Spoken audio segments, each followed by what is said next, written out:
I'm leaving you. Her husband was hastily packing his belongings into a suitcase.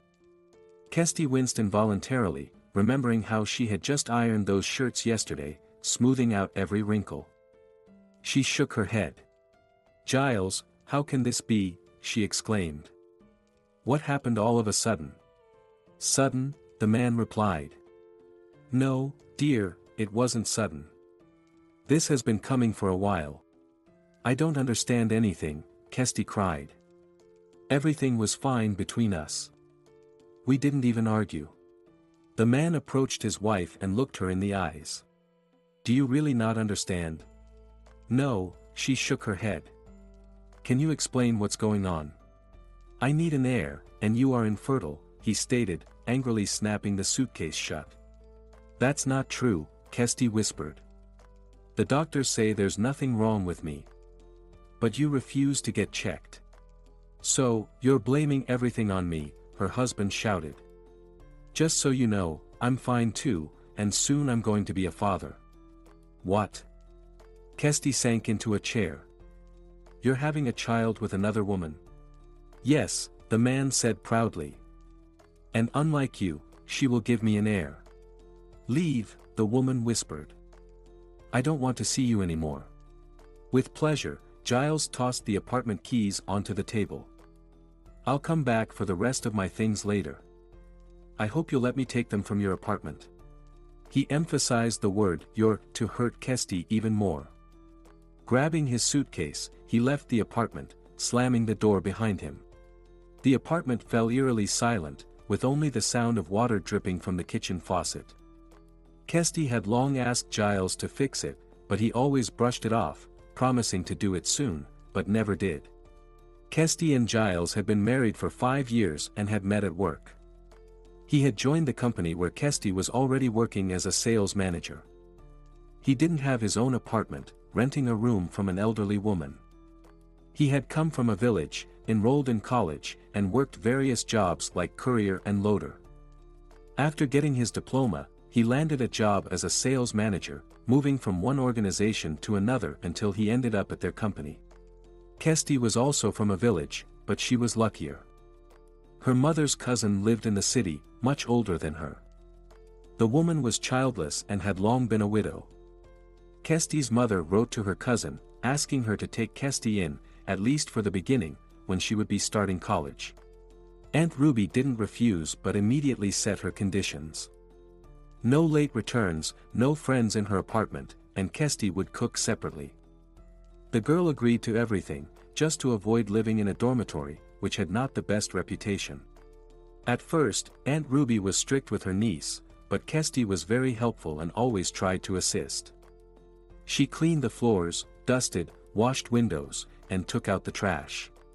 Gradually, Aunt Ruby changed her attitude towards Kirsty and began cooking for both of them, seeing how much Kirsty studied and even worked part-time delivering mail in her free time. So, after a year, Aunt Ruby and Kirsty lived harmoniously, and Aunt Ruby even started calling her niece daughter, and got jealous when Kirsty went to the village to visit her parents during holidays. As promised, Kirsty always returned home on time. She had hardly any friends, except for one, Yasmin, who had always lived in the city and took Kirsty under her wing to help her adapt to city life. Kirsty wasn't modern, she didn't wear makeup or have trendy hairstyles, just braided her light brown hair. Of course, compared to Kirsty, Yasmin looked very striking. Boys constantly approached Yasmin, but no one paid any attention to Kirsty. Aunt Ruby even scolded her. "You should be out dating while you're young, not spending time with an old woman like me." Kirsty would laugh, hugging her aunt, and reply, "I'll have plenty of time for that. Let me finish college first, and then I'll think about dating."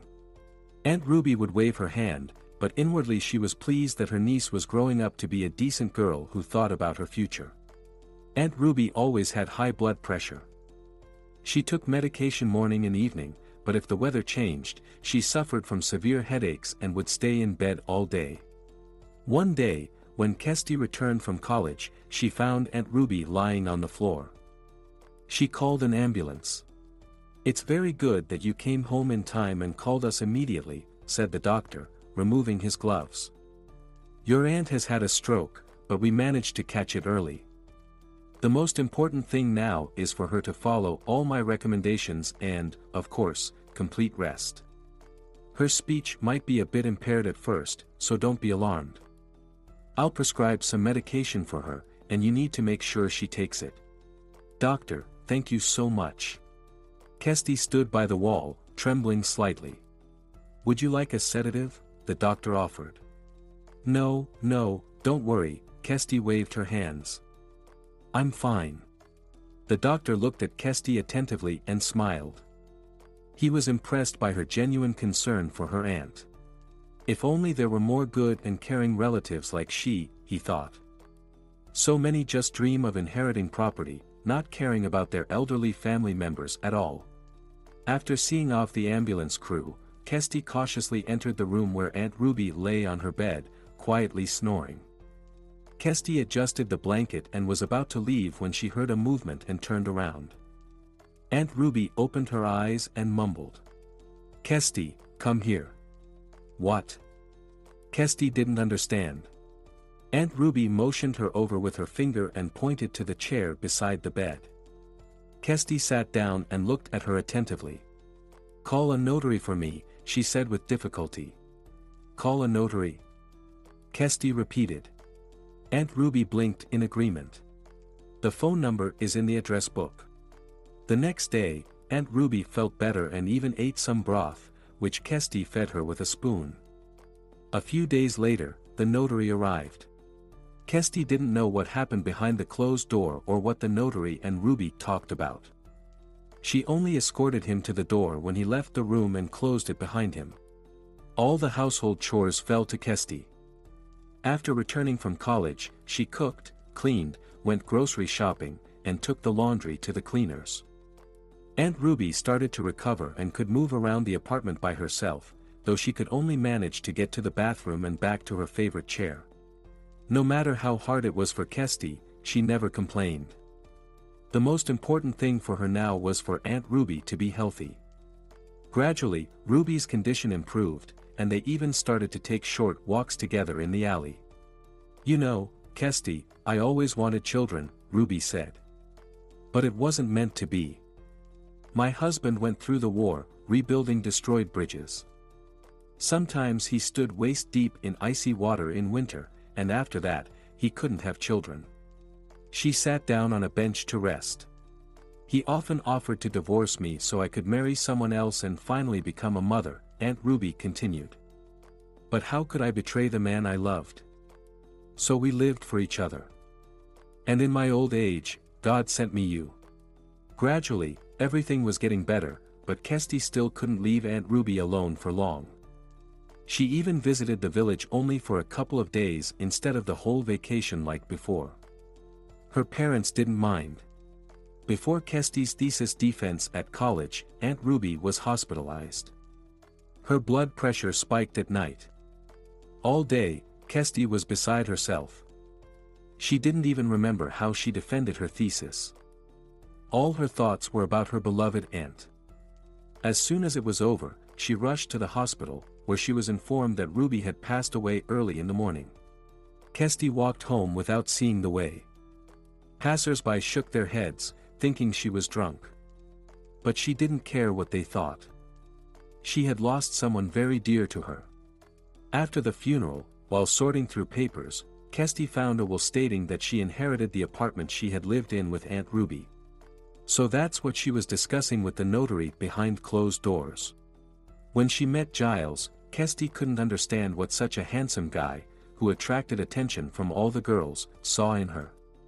But he courted her and soon proposed. There wasn't really a wedding. They just filed an application and signed the papers on the appointed day. "Kirsty, why should we throw a lavish celebration and waste money?" he said. "We'd better save up and buy a bigger, more spacious apartment." "Giles, but we already have a place to live." Kirsty was surprised. "Why do we need another one? I don't want to live in this old apartment. I'd rather buy a new one where I'm also the owner." "But you're already the owner," Kirsty laughed. "It's not the same," he replied. We'll sell this apartment, add some money, and buy a place together. Kirsty just shrugged, not understanding why Giles was dissatisfied with their cozy apartment. In 5 years of their life together, Giles hadn't saved up for a new place. He wanted to buy an expensive, prestigious car or invest in Bitcoin. But for some reason, he was never in a hurry to invest in renovating their current apartment or buying new furniture.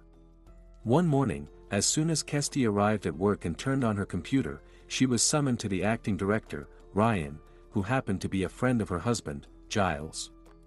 Kirsty entered the office and paused at the door. Ryan was lounging in his chair, engrossed in a game on his laptop. Seeing her, he reluctantly paused his game and gestured for her to sit down. "You see, Kirsty," he began, "due to operational needs, we have to eliminate your position as a marketing specialist. Of course, we are obliged to offer you another position within the company.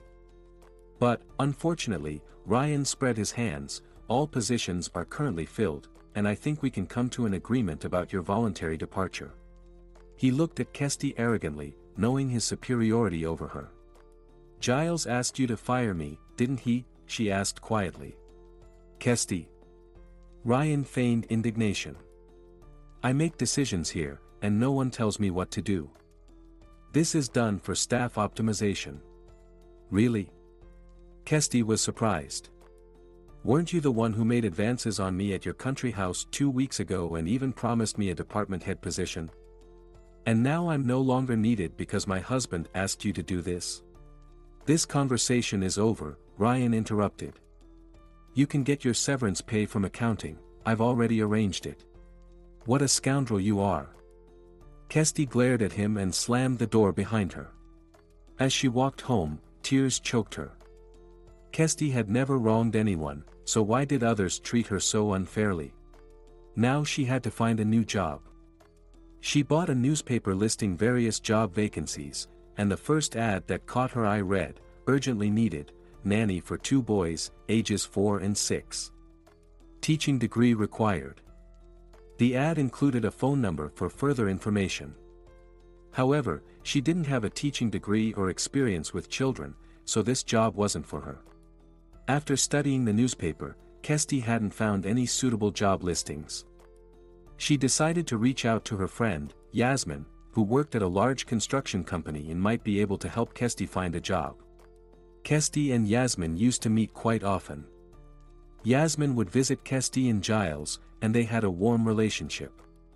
Yasmin always told Kirsty how lucky she was to have a husband who had already climbed the career ladder and become the head of the commercial department, thanks to Ryan's influence. Yasmin herself hadn't married yet, although she had many admirers. However, they preferred to have fun with her rather than propose, which saddened Yasmin as time passed. Lately, Yasmin had stopped visiting their home and rarely answered phone calls, citing a lack of time for idle chatter.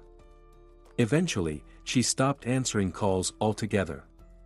So Kirsty decided to visit her in person to see if Yasmin could help her find a job. To avoid disturbing her friend on a weekday, Kirsty decided to visit on a Saturday. She entered the building, went up to the right floor, and rang the doorbell. No one answered, so Kirsty rang again. After a while, she heard the sound of the lock turning. Yasmin appeared at the door in a light lace negligee, revealing a small belly. "Kirsty." Yasmin looked both surprised and frightened. "What are you doing here? Are we going to talk at the door?" Kirsty asked. "Will you let me in?" "I'm sorry, but I can't invite you in," Yasmin said nervously, adjusting her negligee. "Darling, who is it?" came a familiar voice from the hallway. Giles, dressed in a terry robe, appeared in the corridor. Seeing his wife at the door, he stopped, looking back and forth between her and Yasmin in confusion. Kirsty didn't say a word. She turned and quickly ran down the stairs. Tears choked her, but she considered it inappropriate to cry in public. Finding a secluded bench in a nearby park, she sat down and let her tears flow. It hurt to lose both her husband and her friend simultaneously, and it hurt even more that it all happened behind her back. She didn't notice an elderly woman with a colorful scarf sitting beside her and gently patting her head. "You know, dear," the old woman said in a calm voice, "no one is worth your tears, and the one who is won't make you cry." She handed Kirsty a candy, just like you would give to a little girl. Kirsty took the candy and smiled for the first time in a long while, then sadly said, "My husband left me for my friend." "It's certainly a sad situation," the woman sighed, "but you shouldn't grieve for too long. Don't be sad. You'll find happiness again." The woman got up from the bench and slowly walked down the alley. "Thank you," Kirsty called after her. The woman just waved as she walked away. On Monday, Kirsty filed for divorce from Giles. At home, she gathered all his belongings that he hadn't taken with him, packed them in bags, and placed them by the door to take them to her former friend's place. There was nothing left to tie her to Giles anymore. Time passed, and the money she had received when she was laid off was slowly dwindling, and Kirsty still hadn't found a new job. She had been called in for interviews, but nothing seemed to fit. Either the salary was too low or the job requirements were too high. She was starting to lose hope and bought another newspaper with job listings. Once again, on the front page, she saw an ad, "Urgently needed, nanny for boys aged 4 and 6. This time, a teaching degree was not required. Maybe I should call, Kirsty thought. I love children. In the village, I always babysat the neighbors' kids. And I don't have many options right now. After reading the ad again, Kirsty dialed the number listed. The phone was answered almost immediately. "Hello. How can I help you?" a pleasant female voice said. "Excuse me," Kirsty's voice trembled with nervousness. "I'm calling about the ad. Do you still need a nanny for your children?" "Yes, of course," the voice on the other end brightened. "Can you come by tomorrow at 12 p.m.? Andy will be home. Let me give you the address." Kirsty grabbed a pen and a piece of paper and wrote down the directions. Using the internet, she looked up the address and saw that it was outside the city. It wasn't too far, but she would need to leave early to arrive on time. Unfortunately, it started raining while she was on the bus, and Kirsty hadn't brought an umbrella. She was soaked by the time she walked from the bus stop to the house. She stood in front of the steel gate, hesitant to press the intercom button. "What are you standing here for?" Kirsty jumped at the sound of a stern male voice. She turned to see a large black car had pulled up, and a man was looking at her angrily from the slightly lowered window. I'm here for an interview," Kirsty stammered. She pulled a piece of paper with the address from her bag and showed it to the man for confirmation. "Get in," he gestured to the seat next to him. "No, that's okay," Kirsty declined. "I'm all wet from the rain." "Do I need to repeat myself?" the man said, irritated, as he opened the passenger door. Kirsty got into the car and pressed herself into the seat, afraid to say anything. The gates opened automatically, and the car drove onto the property, the tires softly crunching on the gravel. The man parked the car at the entrance of the house, turned off the engine, and helped Kirsty out, inviting her inside. She entered the large hall and froze in awe. She had never seen such a luxurious home. Two boys ran down the stairs and threw themselves into the man's arms. "Daddy's home," they shouted in unison. Seeing Kirsty, they fell silent and stared at her with interest. "Dad, who's that?" the older boy pointed at her. "I don't know," the father shrugged. "We'll find out soon." "Anna," he called out loudly. A woman in a strict dark blue dress and white apron entered the hall. "Anna," the man repeated, "please show our guest to the bathroom so she can freshen up, and then bring her to the dining room." The woman silently nodded and motioned for Kirsty to follow her. She led her to a luxurious bathroom with beautiful tiles, pristine fixtures, and bright lighting. Kirsty looked at herself in the mirror and was horrified. Staring back at her was a frightened girl with wet hair and clinging clothes. "You can use the hairdryer," Anna said sternly. "Here's a clean towel," she added, handing Kirsty a soft yellow towel she retrieved from a cabinet. Kesty dried her hair as best as she could, dried her clothes, and then returned to the large hall. Anna, still silent, guided her to a bright dining room where the familiar man sat reading a newspaper. "Have a seat," he said, pointing to a chair at the opposite end of the table. A place setting appeared in front of Kesty. "Thank you, but I came here for—" "We'll talk business after lunch," the man interrupted. He picked up his spoon and began eating his soup, continuing to read his newspaper.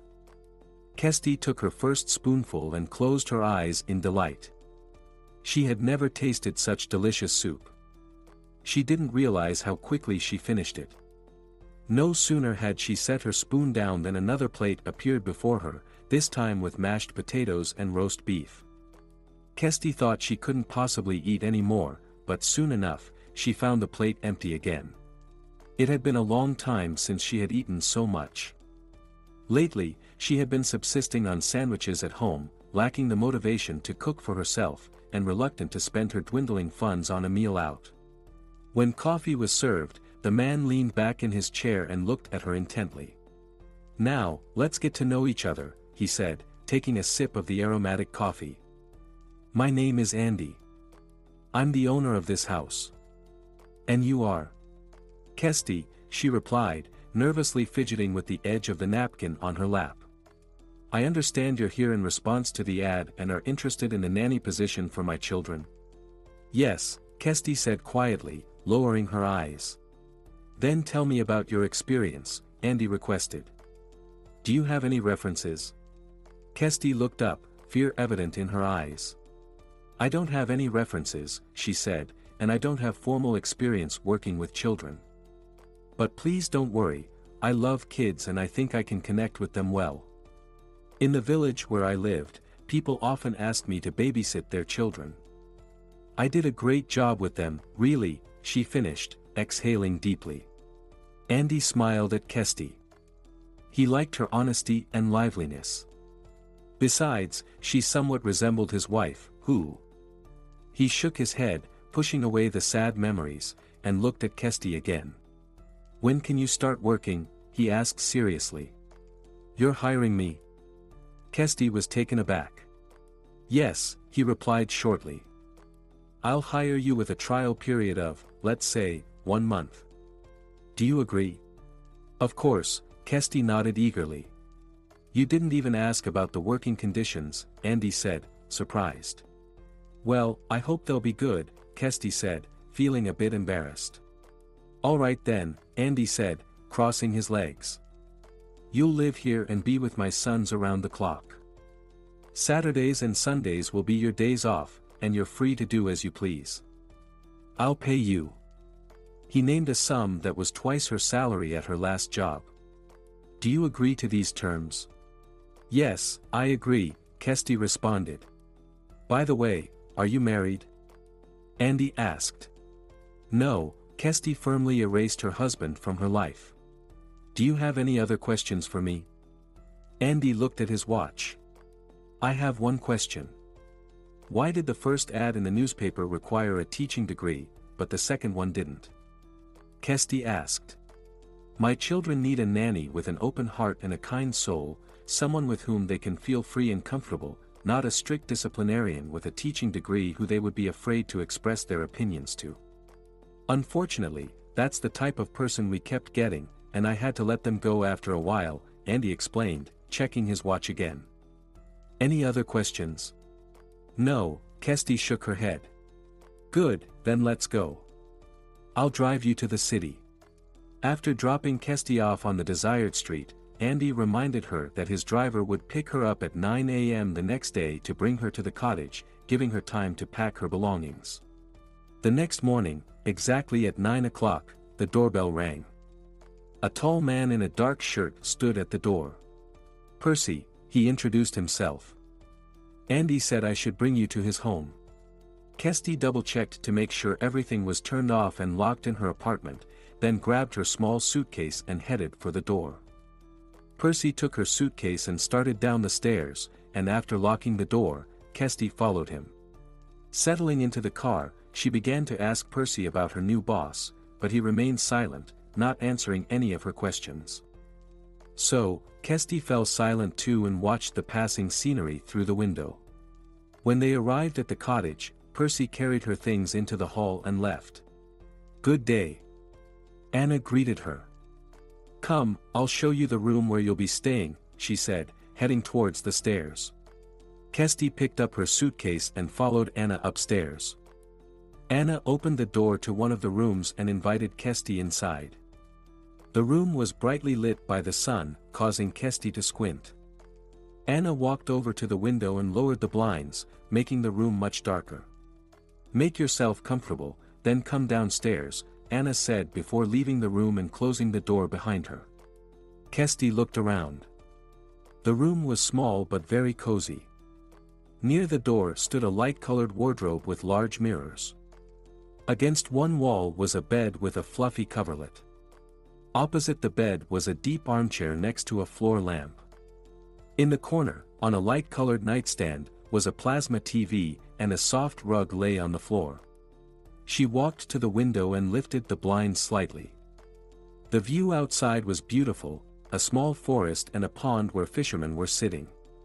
Kesty looked around the room once more and felt very pleased. After unpacking her things and putting them in the wardrobe, she went downstairs. Anna met her and led her to the dining room. "Andy went to work and asked me to get you acquainted with your duties," Anna said, pouring coffee. "As you already know, the master has two sons, Tim and Tom. Their mother passed away 2 years ago.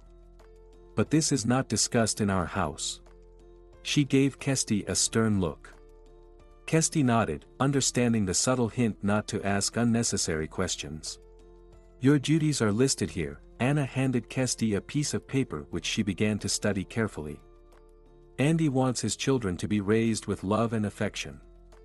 If any strictness is needed, he will handle it himself. Do you understand? Can I meet the children?" Kesty asked. "Of course," Anna nodded. "Let's go to the nursery." They went back upstairs and entered the room next to Kesty's. "Tim, Tom." Anna gently called to the boys, who were sitting at a small table drawing. "This is your new nanny, Kesty." Kesty walked over to the younger boy, crouched down, and looked at his drawing. "What a beautiful star you're drawing." The boy's eyes lit up with joy. "Really? You like it? But it's not a star, it's my mom." Kesty looked at the child in surprise. "Yes, it's my mom," he repeated. "Dad said she became a magical star. You can't see her during the day because she's busy, but at night she shines brightly, so my brother," he nodded at Tim, "and I aren't afraid of the dark." Tears welled up in Kesty's eyes. She patted the boy's head, kissed the top of his head, and hugged him. After wiping away her tears, she stood up and walked over to the older boy. He was drawing an ambulance and a figure standing next to it holding a small bag with a red cross. "What are you drawing?" Kesty asked. "This is a doctor who came to help someone. When I grow up, I want to be a doctor and help people so they never get sick and become stars like our mom." Looking at the drawings, Kesty realized that the children were still deeply struggling with the loss of their mother. She vowed to herself that she would do everything possible to help the boys open up and become carefree and joyful once again. "Have you had breakfast yet?" she asked. The brothers nodded in response. "Well then, how about we go for a walk?" she suggested. "You can show me what's interesting in your yard since I don't know anything about it." "Hooray! A walk!" the children shouted with excitement, jumping up from their seats and starting to get dressed. Kesty was impressed by how independent the boys were. They dressed themselves without any help, and the older one even assisted the younger one. Noticing Kesty's surprised look, Tim said, "Mom always told us that we're brothers and should always help each other." Kesty admired the wisdom of the unknown woman and how well she had raised her sons. They all went outside, and the children immediately suggested that Kesty visit the playground that their dad had built for them. They went around to the back of the house, and Kesty saw a well-equipped playground with a slide, swings, a sandbox, and various other play structures. Tom immediately climbed the slide and slid down, while Tim sat on the swing and asked Kesty to push him. Then they ran around the playground, laughing joyfully. Caught up in the game, Kesty didn't notice Andy standing at the corner of the house, watching them. Tim was the first to spot him and waved. "Dad, come join us." Andy thought for a moment, then took off his jacket, hanging it on a tree branch, rolled up his shirt sleeves, and joined the fun. He started running around the playground, trying to catch his sons, who skillfully dodged him. Kesty found it amusing to see the serious man in an expensive suit running around like a child, clearly enjoying himself. Okay. You've caught your father," the man said, raising his hands in surrender. "My employees would have a good laugh if they saw me now," he laughed. Then he turned to Kesty, who was trying to hide her smile. "I see you've already bonded with my little rascals," he said, taking his jacket from the branch and draping it over his arm. "But this is just the beginning," Kesty shrugged. "I hope everything continues to go well." At first, Kesty was very tired because she spent almost the entire day attending to the children, who demanded constant attention. An interesting incident occurred just 2 days after she started her job. During lunch, while she was putting the boys to sleep and reading them a story from a chair, she herself fell asleep without realizing it. She woke up to someone gently covering her with a blanket. Opening her eyes, Kesty saw Tim draping a blanket over her, while Tom sat quietly on a chair, trying not to make a sound, drawing in his sketchbook. Kesty was so touched that tears involuntarily rolled down her cheeks. She grew more and more attached to the children, and when she went home for the weekend, she began to miss them already. Arriving at her house, Kesty checked her mailbox and found a notice stating that she needed to appear in court in a week for the dissolution of her marriage with Giles. A similar notice was addressed to Giles. The girl initially wanted to deliver the notice herself and drop it into the mailbox of her former friend, with whom Giles was now living. But then she decided to put it in an envelope and send it to her address. The reminder of Giles stirred up feelings of resentment and anger in Kesty for how he had treated her so cruelly. To distract herself from these sad thoughts, she began cleaning the apartment. As she was finishing mopping the floors, she heard a knock at the door.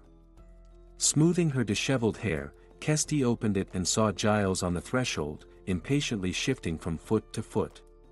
"Finally, I caught you," he said irritably, stepping into the apartment.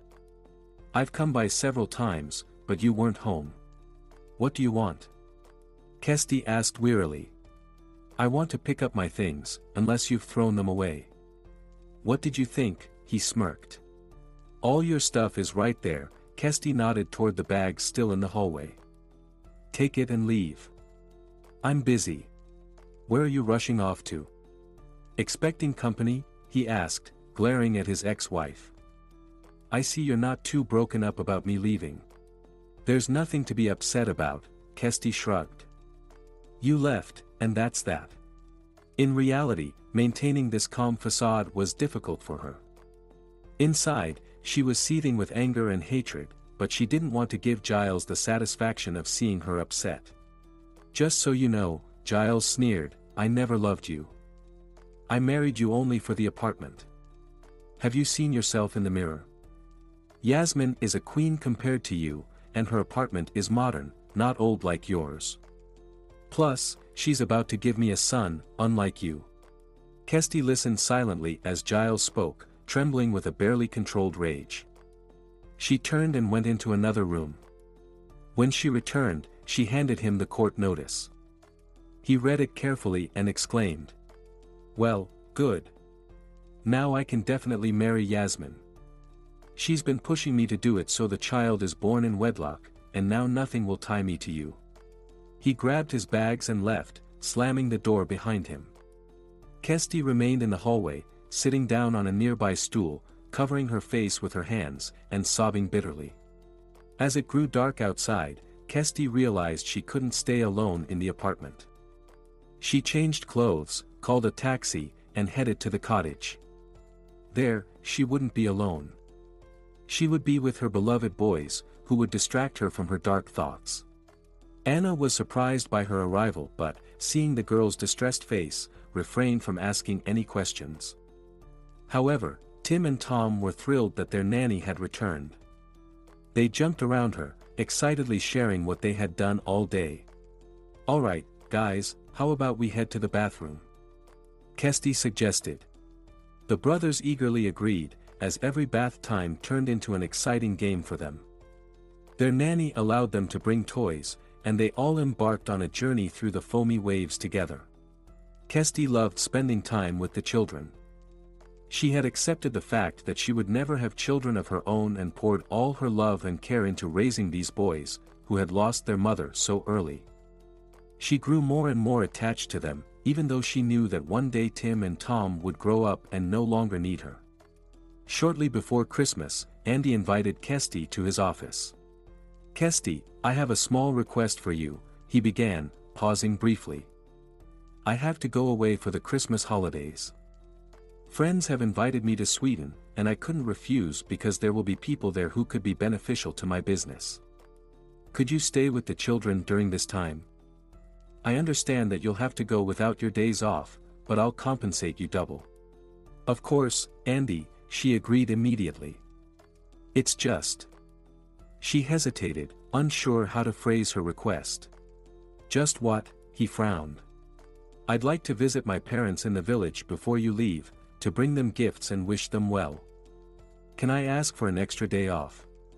Just one day, so I can leave on Friday and be back by Sunday." Andy sighed in relief and laughed. "Is that all? I'll give you 2 extra days off, so you can head to your parents on Thursday.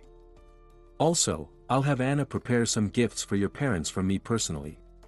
On Thursday morning, the driver Percy took her to the bus station. Kesty boarded the bus, laden with bags of gifts, and set off for her hometown. Andy had offered to have Percy drive her straight to her parents' house, but Kesty had refused. She didn't want to attract any attention in the village. If she arrived in an expensive car, it would immediately spark gossip. Opening the gate, Kesty walked into the yard and immediately saw her father clearing snow near the porch. Seeing his daughter, he dropped the shovel and hurried to her. "Why didn't you tell us you were coming? We were only expecting you for Christmas." "Well, here I am, a bit early," she replied cheerfully. "Is Mom home?" Her mother had already rushed out onto the porch, waving her arms in joy at the unexpected arrival of her beloved daughter. "Mom!" Kesty ran to her. "I missed you so much. Come inside, dear, you'll catch a cold," Vivian said tenderly, hugging Kesty. Kesty picked up the bags and followed her mother into the house. She paused on the threshold, taking a deep breath of the familiar scent of home. The air was filled with the aroma of dried herbs, her father's tobacco, and fresh baking. "I've made some pancakes," her mother exclaimed joyfully. "Come on, take off your coat and sit at the table." She bustled around the kitchen. "We should send your father to the forest to cut down a Christmas tree," she suggested. "We haven't had a tree at home for a long time. We also need to bring the ornaments from the attic." "Mom," Kesty said apologetically, glancing at her mother. "I won't be able to stay for Christmas." "What? Why not?" "You see, Andy asked me to look after the children during the Christmas holidays while he's away." "Do you really want to spend Christmas with someone else's children?" her mother sighed. "You should be thinking about having your own by now." "Mom!" Kesty exclaimed. "You know I can't have children." "Who told you that?" her mother retorted angrily. "Even the doctors say you're perfectly healthy." "Giles is about to have a baby," Kesty said, lowering her head to hide her tears. "So it must be my fault." "Oh, my dear," Vivian said. "I have a feeling things aren't going well with him and Yasmin. Have you heard anything from him? He called me about a month ago. He bragged about getting married again and how happy he is with his beautiful new wife." "That scoundrel." Vivian slapped the table with her hand. "He called you just to gloat." "Forget about him, Mom." "I don't even want to think about him," Kesty replied. "Let's go, and I'll show you the gifts I brought for you and Dad." Over the next 2 days, Kesty helped her mother with the housework. She cleared snow in the yard with her father and even managed to visit the local cafe, where she met with former classmates who had stayed in the village after school. On Sunday, her parents saw her off at the bus stop. They packed various homemade treats for Kesty to share with Andy and the children. When she arrived at the city bus station, Kesty struggled to pull the heavy bags off the bus. She had to take a taxi to get to the cottage. Dragging the heavy bags into the house, she paused to catch her breath. "Kesty." Anna came out to meet her. "Why are you carrying such heavy things?" "My parents sent some goodies for everyone," Kesty said with a smile. "Now I don't know what to do with them." "I doubt anyone would want to eat these country treats," she said innocently. "What do you mean, you don't know what to do with them?" Andy's loud voice boomed. "Come on, put everything on the table, and let's try these treats." Kesty began unpacking the bags, placing jars of apple and blackberry jams, cinnamon rolls, and fresh vegetables on the table. This smells delicious," Andy said. "The last time I had anything like this was at my grandmother's house in the village." "You were in a village?" Kesty asked, surprised. "Of course," Andy laughed. "It was the happiest time of my childhood. My grandmother, on my father's side, lived there, and he used to take me to her for the summer holidays. She baked my favorite rolls. Just like the ones your mother sent." Kesty looked at Andy with wide eyes. She couldn't imagine that this handsome man longed for country food and reminisced about his childhood spent with his grandmother. "Please send my thanks to your parents," he said. "Everything is delicious. You know, no fancy restaurant food can replace the home-cooked meals made with love." For Christmas, a real fluffy tree was set up in the hall of the house. Kesty and the children spent the entire morning decorating it, thoroughly enjoying themselves. When they finished, they stepped back to admire it, knowing it would light up with bright lights for them in the evening. Then Kesty and the boys went outside to build snowmen, running around in the snow and having snowball fights. Happy and tired, they returned home. Anna threw up her hands when she saw the children and their nanny at the door, their clothes covered in snow from head to toe. Kesty just shrugged apologetically and promised to mop up the wet puddles that had already formed under their feet. After feeding the boys lunch, Kesty put them down for a nap and went downstairs to help prepare the Christmas dinner. Besides the boys, the dinner guests included Kesty, Anna, and Percy. Kesty had prepared gifts for everyone. For Tim, she had a children's medical encyclopedia with bright illustrations. For Tom, a drawing set. For Anna, she bought soft house slippers, and for Percy, a beautiful mug with his name on it. She wrapped all the presents beautifully and hid them under the tree, where they awaited their moment. In the evening, everyone gathered around the table. The atmosphere was very festive. Tim and Tom, who were initially a bit sad that their father wouldn't be with them, were soon entertained by Percy's captivating Christmas stories, making them laugh along with the adults. After dinner, everyone moved to the hall, lit up the Christmas tree, and started exchanging gifts. Tom gave Kesty a drawing he had made himself. It depicted a girl holding hands with two boys, and underneath it was the caption, "Tom, Kesty, Tim." Kesty smiled. The caption was obviously written by Tim, with whom she had been practicing writing. Tim gave her a Christmas tree-shaped card he had made, signed with "Merry Christmas." From Anna, she received a beautiful shawl that Anna had knitted especially for her. And Percy, blushing, handed her a large, beautiful box of chocolates, clearly showing his fondness for her. "Make a wish," Anna exclaimed excitedly. Kesty closed her eyes and wished that she, too, would one day have two wonderful sons like Tom and Tim, and hopefully a daughter as well. "Merry Christmas," everyone shouted, and they all started hugging each other.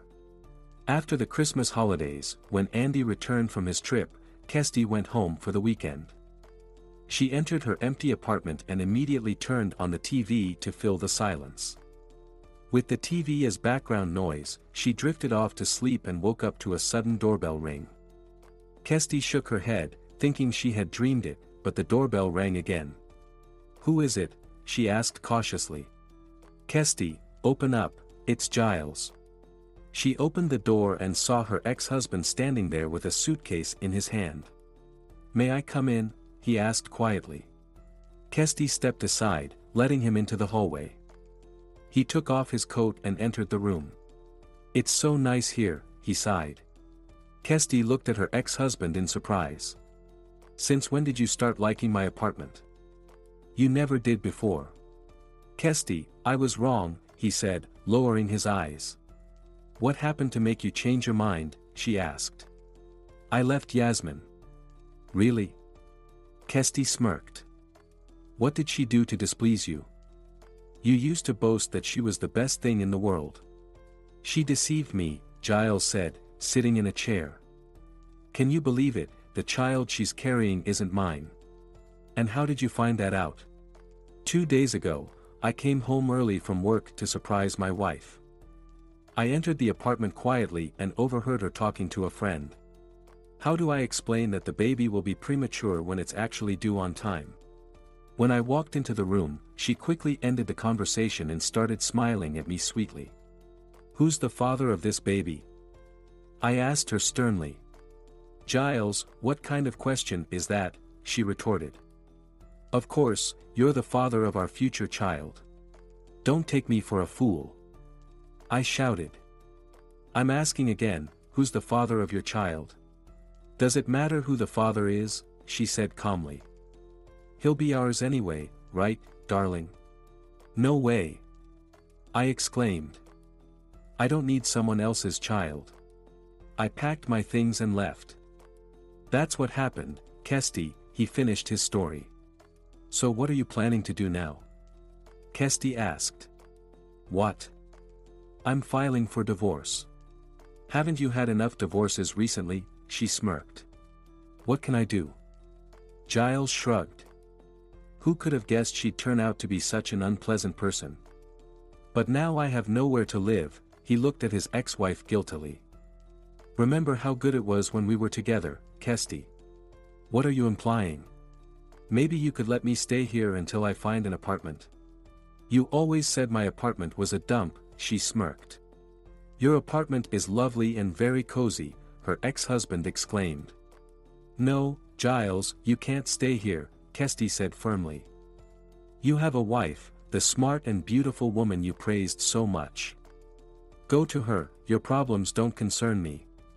Giles stood up from the chair, shoulders slumped, and walked to the hallway. "I've wronged you greatly," he said, holding the door handle. "Please forgive me." "I forgive you," Kesty replied curtly and closed the door behind him. She returned to the room, walked to the window, and moved the curtain aside. Watching Giles leave, she felt a twinge of pity for her ex-husband. But he got what he deserved. Sure, she could have let Giles stay in her apartment, it was empty anyway. But then it would be hard to make him leave. So, he should deal with his problems on his own. And Yasmin, well, she had cleverly deceived another woman's husband. But secrets always come out eventually. How Yasmin would handle the situation now was none of Kesty's concern. She went to the kitchen, boiled the kettle, and poured herself a cup of coffee. Sipping the fragrant drink, she thought about how she would see her boys again tomorrow, Tim and Tom, to whom she had already become deeply attached. One day, Andy, as usual, came home for lunch. Going up to his office, he walked to the window and drew back the curtain because it seemed too dark in the room. He saw his sons playing in the yard with their nanny, Kesty. Andy leaned on the windowsill, captivated by the scene unfolding before him. The boys were running around in the snow, and Kesty was trying to catch them. Then they all fell into a snowdrift and laughed heartily. Andy gazed at Kesty. She really did resemble his wife. He glanced at the framed photo on his desk. A young, beautiful woman with an open smile and sparkling eyes looked back at him. He sighed heavily. He still blamed himself for listening to his wife and not fighting harder to save her by all possible means. He stared into the eyes of his beloved, recalling the time when they were happy and it seemed like they had a long and joyous life ahead of them. Nancy had loved life so much, she genuinely rejoiced and deeply loved her husband and sons, with whom she had so little time on this earth. Andy looked out the window again. Nanny Kesty seemed as kind and cheerful as his wife had been. And they did resemble each other. He turned his gaze to his sons. How wonderful that they had become happy and carefree again, no longer crying and calling for their mother in the evenings. And all this had happened thanks to the delicate Kesty, who had surrounded them with the care and attention they had lacked. He had no doubt now that he had made the right choice in hiring Kesty as their nanny. Initially, he hadn't expected her to be such a great nanny since she had no experience with children. But Kesty had genuinely bonded with his sons and spent as much time with them as possible. And the boys simply adored their nanny. In the spring, an unfortunate incident occurred. Anna had a bad fall and broke her leg. She spent 2 weeks in the hospital and then returned home, continuing to stay on bed rest. Kesty often visited her room to offer some support. "Look, Kesty," Anna lamented, "I could do everything around the house with my eyes, but in reality, I can't even get up." "It's okay, Anna," Kesty reassured her, "soon they'll remove the cast, and you'll be running around better than before." "I hope so," Anna replied, "you have a kind heart, Kesty. It was obvious from the start. You're so good with the children. Our Nancy would have been pleased." Tears welled up in Anna's eyes. "Anna, don't be upset," Kesty said, gently patting her hand, "just rest for now. I'll come back in the evening. I'll put the boys to bed and then visit you again. Deal?" Anna nodded and closed her eyes. In the evening, as promised, Kesty quietly knocked on Anna's door. "Come in," Anna's voice called out. Kesty entered the room, lit only by the night light on the bedside table. "Sit with me for a while, Kesty," Anna requested. Kesty sat on the chair next to the bed. "How are the boys? Were they well behaved today?" Anna asked. "Oh, absolutely," Kesty laughed, "they're very polite and well behaved. Did you know I'm their grandmother?" "Well, great-aunt, actually." "Really?" Kesty exclaimed, "I didn't know that." "Their mother Nancy is my niece," Anna settled more comfortably on the bed. "Her mother died early when Nancy was just 10 years old. From that moment, I raised Nancy as my own daughter. After finishing school, she went to college to become a designer. That's where she met her future husband, Andy, who was studying in a different department. They started dating and got married a year later. We had a hard time at first. I worked as a cook in a cafeteria, with a small salary. Andy took evening jobs as a loader or janitor, and Nancy wrote term papers and theses for other students for money. Even though we lived in poverty, we were very close. After college, Andy got a job at a construction firm. He started as an engineer, and thanks to his hard work and professionalism, quickly climbed the career ladder, eventually becoming the deputy general manager and later opening his own construction company. Nancy was praised for her excellent taste and good projects even in college, so by the time she was in her final year, she already had several commissions which she handled successfully, and she had a job offer. But she preferred to work at the same firm where her husband was employed. Everything was going well for them, except they couldn't have children. The doctors didn't know why, as both were perfectly healthy. They had almost given up and decided to adopt a child from an orphanage. But before taking that important step, they decided to go on a cruise to think it over carefully. After returning, they started visiting orphanages to find a child to adopt, but each time they came back home disappointed. "Anna," Nancy used to say to me, "all the children are very nice and sweet, but for some reason, my heart is silent. I want to choose my child with my heart, not just my mind." Then, one day, Nancy discovered she was pregnant. Actually, she felt it with her heart first. I still remember how she told me, "Anna, I feel like something is happening to me. I don't know what it is yet, but I feel so happy inside." She bought a pregnancy test and saw 2 lines on it. Andy and Nancy were overjoyed. Andy immediately suggested they start building a country house, and Nancy supported the idea and took on the project herself. Her pregnancy went very smoothly. Nancy spent a lot of time outdoors, overseeing the construction of their home. Tim was born on the expected date, and 6 months later, they moved into the house, taking me with them. Honestly, I didn't want to move with them. They had their own family. But Nancy cried when she heard my refusal. "Anna, I won't move without you either. I don't want to leave you alone. Or are you tired of us?" "Oh, you silly girl." I stroked Nancy's head, "I'd be very sad without you. I just didn't want to intrude. How can our beloved mother be a bother? Come on, pack up, and I'll help you." Nancy was very kind and empathetic. Andy always looked at her with loving eyes, constantly admiring his wife. She created a cozy atmosphere in the house with her jokes. Nancy managed to take care of the baby, cook, and clean, never letting Andy hire a housekeeper. Of course, I helped her, but Nancy tried to shield me from chores. After some time, Nancy got pregnant again. But this pregnancy was difficult. Her legs swelled badly, and she suffered from constant headaches. Nancy spent a long time in the hospital. Tom was born weak, and he wasn't discharged from the neonatal pathology unit for about a month.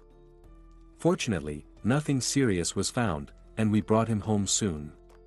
But Nancy's condition kept worsening. She never complained, not wanting to upset us. But I noticed she often took some pills to relieve her headaches. Andy and I didn't suspect anything for a long time until one day Nancy fainted. Then she fainted again. That's when Andy took her to the hospital for an examination, where it was revealed Nancy had brain cancer. I was terrified because her mother also died of brain cancer. Nancy was immediately put on chemotherapy, but it didn't help much. Nancy then refused any further treatment, saying it was better to spend whatever time she had left at home with her children. We begged her to continue treatment, and Andy even arranged for a clinic on the other side of the country to take her, but she was adamant and refused to go. She spent all her time with her sons, trying to enjoy every minute with them. Even when she couldn't walk anymore and could only lie in bed, she asked them to sit with her, holding her son's hands. Anna took a breath and sipped some water from her cup. Her hands were trembling, and Kesti could see how hard it was for her to tell this story. But she couldn't stop her because she knew Anna needed to talk about it. After Nancy's death, Anna continued, Andy withdrew into himself and stopped paying attention to anything. He told me several times that he blamed himself for not insisting that his wife continue her treatment, and therefore he felt responsible for her death. After work, he would lock himself in his study and not let anyone in. One day, I saw the door slightly open and peeked inside. Andy was asleep on the couch, clutching a photo of Nancy, with an empty brandy bottle on the table. At that moment, I felt so sorry for him, but there was nothing I could do to help. It was the children who brought Andy back to life. One day, he went into their room and saw Tim and Tom sitting there with frightened eyes, huddled close together. He picked them up and held them close. It was then that he realized he had to keep going for their sake, to raise them into good men, just as Nancy had dreamed. At first, he didn't want to hire a nanny, thinking that he and I could manage on our own. But he started traveling for work frequently, and my health began to decline. The boys were growing up and needed more attention. But we had no luck with nannies until you came along, Kesti. One was a drill sergeant in a skirt, and another needed a nanny herself. But you, Kesti, you have a genuine connection with the children, and they adore you. The girl silently nodded, unable to say a word, her eyes filled with tears.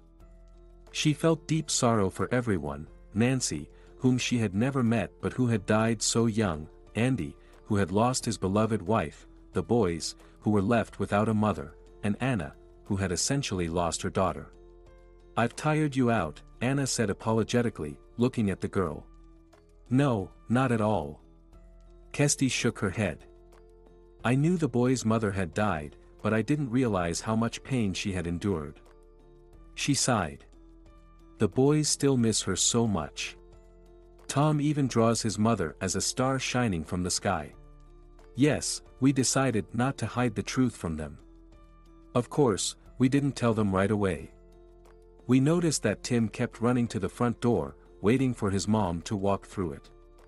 When he got tired, he would crouch down and keep waiting, sometimes even falling asleep there. Andy decided it wasn't right for Tim to suffer in constant anticipation, so he talked to him. He told him that their mom wasn't coming back because she had gone to the sky and become a bright, beautiful star that would always shine for her beloved sons. Now, when they see the starry sky, they wave and send air kisses, knowing that their mom sees them. In early May, Andy came home looking very upset. He didn't pick up his sons as usual, just mumbled "hi" and went into his study, closing the door behind him. Kesty and Anna exchanged worried glances and tried to distract the boys, who were on the verge of tears because their dad hadn't paid attention to them. That evening, as she was putting the boys to bed, Kesty heard footsteps behind the door, which slowly opened, and Andy walked in. "Who wants a bedtime story from Daddy tonight?" he asked, looking at his sons lovingly. Me, the boys shouted, jumping on the bed. "All right then, get comfortable, close your eyes, and listen." Andy took the first children's book he found on the shelf. "Kesty, please come down to the dining room in 15 minutes. I need to talk to you and Anna," he said. Kesty nodded and left the nursery. In her bedroom, she sat on the bed, her hands trembling. Is he going to fire me? Kesty wondered. Everything seemed fine, no one complained about me. She kept looking at the clock, and those 15 minutes felt like an eternity. Hearing the adjacent door quietly open, Kesty got up from the bed and, leaving her bedroom, went downstairs. In the dining room, Anna was already there, also uncertain about why Andy had called them. He sat at the head of the table and looked intently at the women. "I don't want to alarm you, but I'm facing some issues at work. I hope it won't lead to anything serious, but I'd like you and the children to leave this house for a while." Anna and Kesty were stunned, unable to utter a word in response. "I'm planning to send you abroad," Andy continued. "How do you feel about that?" He waited for a response from Kesty and Anna. "Do we really need to go that far?" Kesty asked cautiously. "Do you have other suggestions?" Andy looked at her in surprise. "Yes," Kesty replied firmly. "We could go to my parents' village. The boys would benefit from the fresh air there. Is that feasible?" Andy asked. "Won't your parents mind?" "Oh, not at all," Kesty exclaimed. "Mom and Dad will be thrilled. They love the children very much. And you, Anna, what do you think?" Andy turned to her. "I agree with Kesty. They'll be better off in the village. Besides, Andy, you can always visit them." "What do you mean, they'll be better off?" Andy didn't understand. "It means I'm not leaving. I'll stay here with you," Anna said firmly. "But Anna..." Andy began to protest. "No, dear," she interrupted. "I won't leave you alone. I have nothing to fear now, so I'll stay by your side." Andy looked at the women gratefully. "Thank you, my dear ones, for your support. Don't worry, I believe everything will be resolved soon. I'm just being cautious to protect my loved ones. Business can be very ruthless. Everyone wants a piece of it." A few days later, Percy took Kesty and the children to the village. The car stopped in front of Kesty's parents' house. Tim and Tom got out of the car and hesitated in front of the gate. Hearing the car, Vivian and Tom, Kesty's parents, came out onto the porch. Kesty had already informed them of the arrival. "Well, let's get acquainted," Tom extended his hand to the boys. "I'm Grandpa Tom. And what are your names?" "And I'm Tom too," replied the younger brother, offering his small hand. "Oh, we have the same name," the man exclaimed. "And what's your name?" he asked the older brother. "Tim," the boy said shyly, looking at the unfamiliar man. Well, now we're introduced. Tom smiled. And this is Vivian, he said, pointing to his wife standing next to him. Come on in. You must be tired from the journey, Vivian said. The boys looked questioningly at Kirsty, but she smiled and waved them on. Go on, go on. Then they took Vivian by the hand from both sides, and she led them into the house. Percy helped carry Kirsty's belongings inside and, after declining tea, drove back to the city. The boys explored the house with curiosity, particularly fascinated by the fireplace in the living room. When Vivian lit a fire in it, they watched mesmerized, observing the flames and the crackling of the logs. Now I'm going to bake some delicious rolls to treat our little guests, Vivian said, looking at the boys with affection. After a hearty lunch, Tim and Tom fell asleep in the bed in what used to be Kirsty's room, and Kirsty began helping her mother with the dishes. What wonderful children! Vivian said quietly. It's so sad they're orphans. Mom! Kirsty reproached her mother. They're not orphans. What are you saying? They have a father. Oh, daughter, the woman sighed. No one can replace their real mother. Not even the most wonderful father. Well, what can we do? Kirsty shrugged. We can't bring their mother back. The most important thing now is to surround them with care and affection. You'd make a wonderful mother, Vivian said lovingly, looking at her daughter. I can see how well you treat them. And they're so drawn to you. Mom, don't start, Kirsty grimaced. It seems I'm not destined to be a mother. For now, I'll raise other people's children. By the way, her mother said, you mentioned that Giles isn't the father of Yasmin's child. Yes, that's right. The real father abandoned her when he found out she was pregnant. It was too late for an abortion, so she seduced Giles and married him. She knew Giles wanted an heir. I was foolish to share my problem with her. It turns out she decided to build her happiness on my misfortune. Kirsty put the dishes away and hung up a towel. Do they still live together? Her mother asked, removing her apron. No, Giles left her when he found out about the deception. He started drinking, which led to his demotion. My former friend was very clever. Since Giles didn't file for divorce in time, she registered the newborn child as his, so if he does divorce her, he'll be obligated to pay child support. Serves him right, Vivian said angrily. I don't feel sorry for him at all. He even came to see me once, Kirsty said. But I wasn't home. He rang the doorbell for a long time, then started banging loudly and calling my name. A neighbor looked out and threatened to call the police if he didn't leave immediately. Giles asked her about me, and the neighbor told him I no longer lived there. She said I had married and moved in with my husband. He then sat on the step and cried. The neighbor told me he was drunk. The boys loved living in the village. The weather was lovely, and everything around was blooming. Tim and Tom followed Grandpa Tom around, asking him countless questions to which he answered, speaking to them like adults. Vivian, on the other hand, treated them as if they were little, constantly hugging and kissing them on the top of their heads. Oh, Vivian, they would say, wriggling free from her embraces. We're big now, stop kissing us. Vivian would deliberately frown, then after a while, pull the boys back into her arms. Kirsty watched all this with a sad smile. She understood that her parents were eager to dote on their grandchildren. They treated these almost strangers with such warmth and care. Maybe one day she would have children of her own. It turned out Yasmin's baby wasn't Giles's.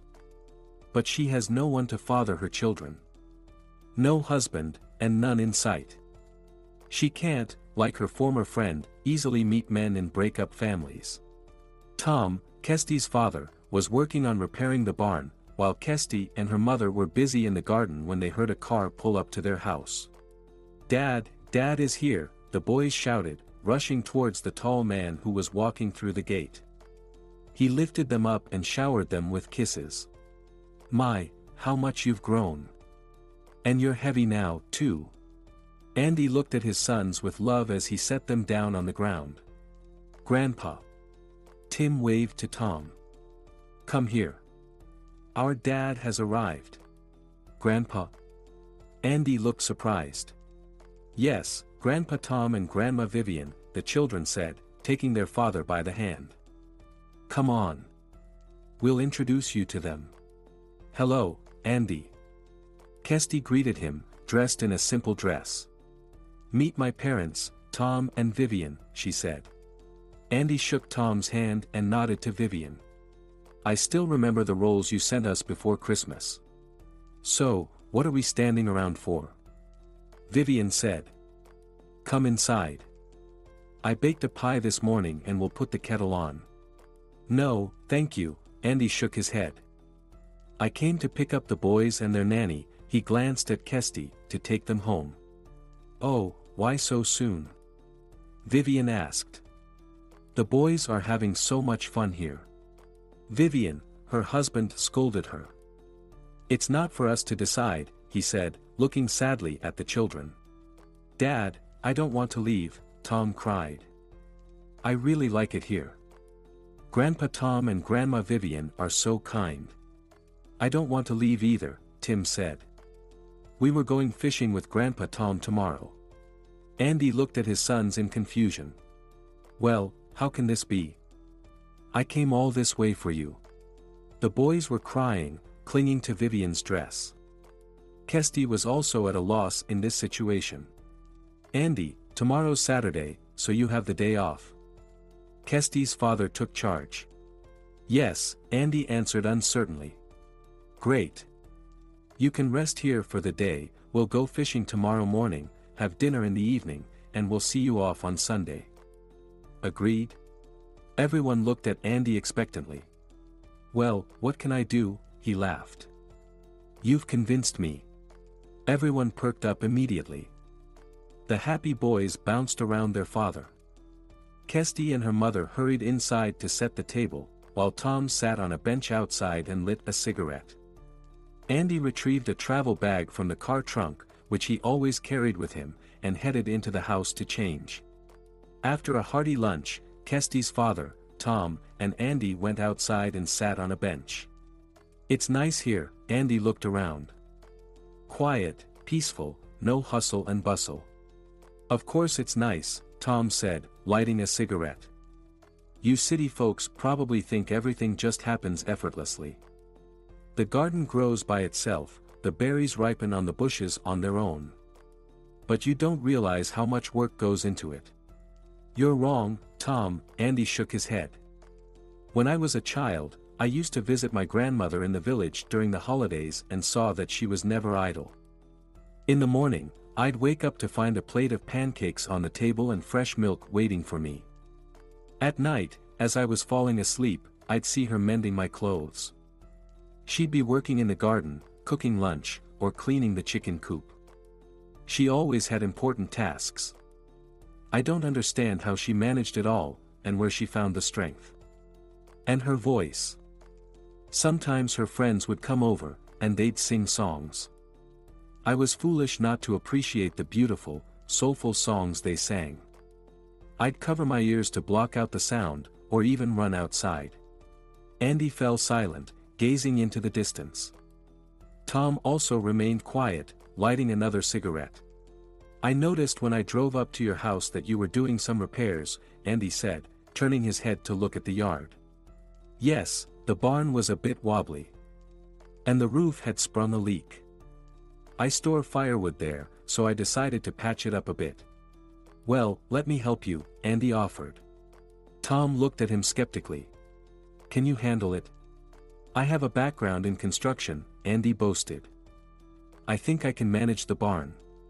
"All right, if you want to help," Tom said, getting up from the bench. "Thank you." Kirsty stepped out onto the porch to tell her father something but stopped in her tracks.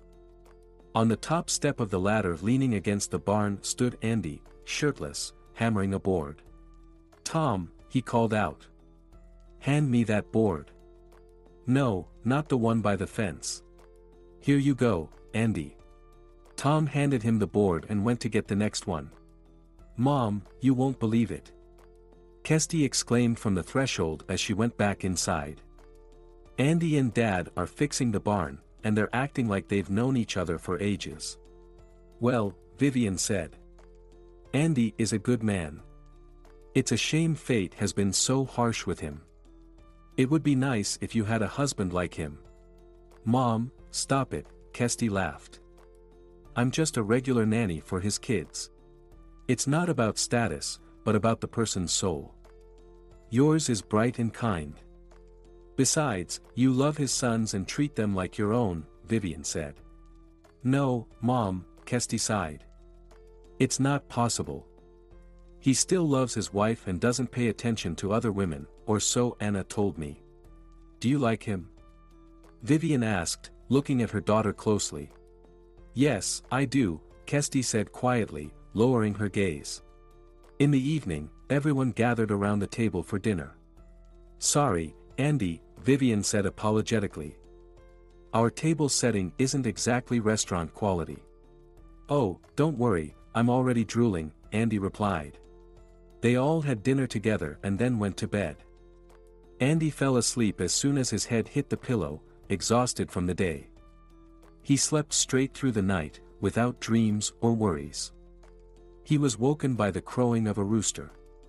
He turned over and covered his head with the blanket. "Dad, get up. Grandpa is complaining that you'll sleep through the whole fishing trip." Andy opened his eyes to see Tim holding a small bucket. "I'm getting up, son, I'm getting up." He stretched and got out of bed, shivering slightly. It was early morning, dew covered the grass, and the air smelled fresh.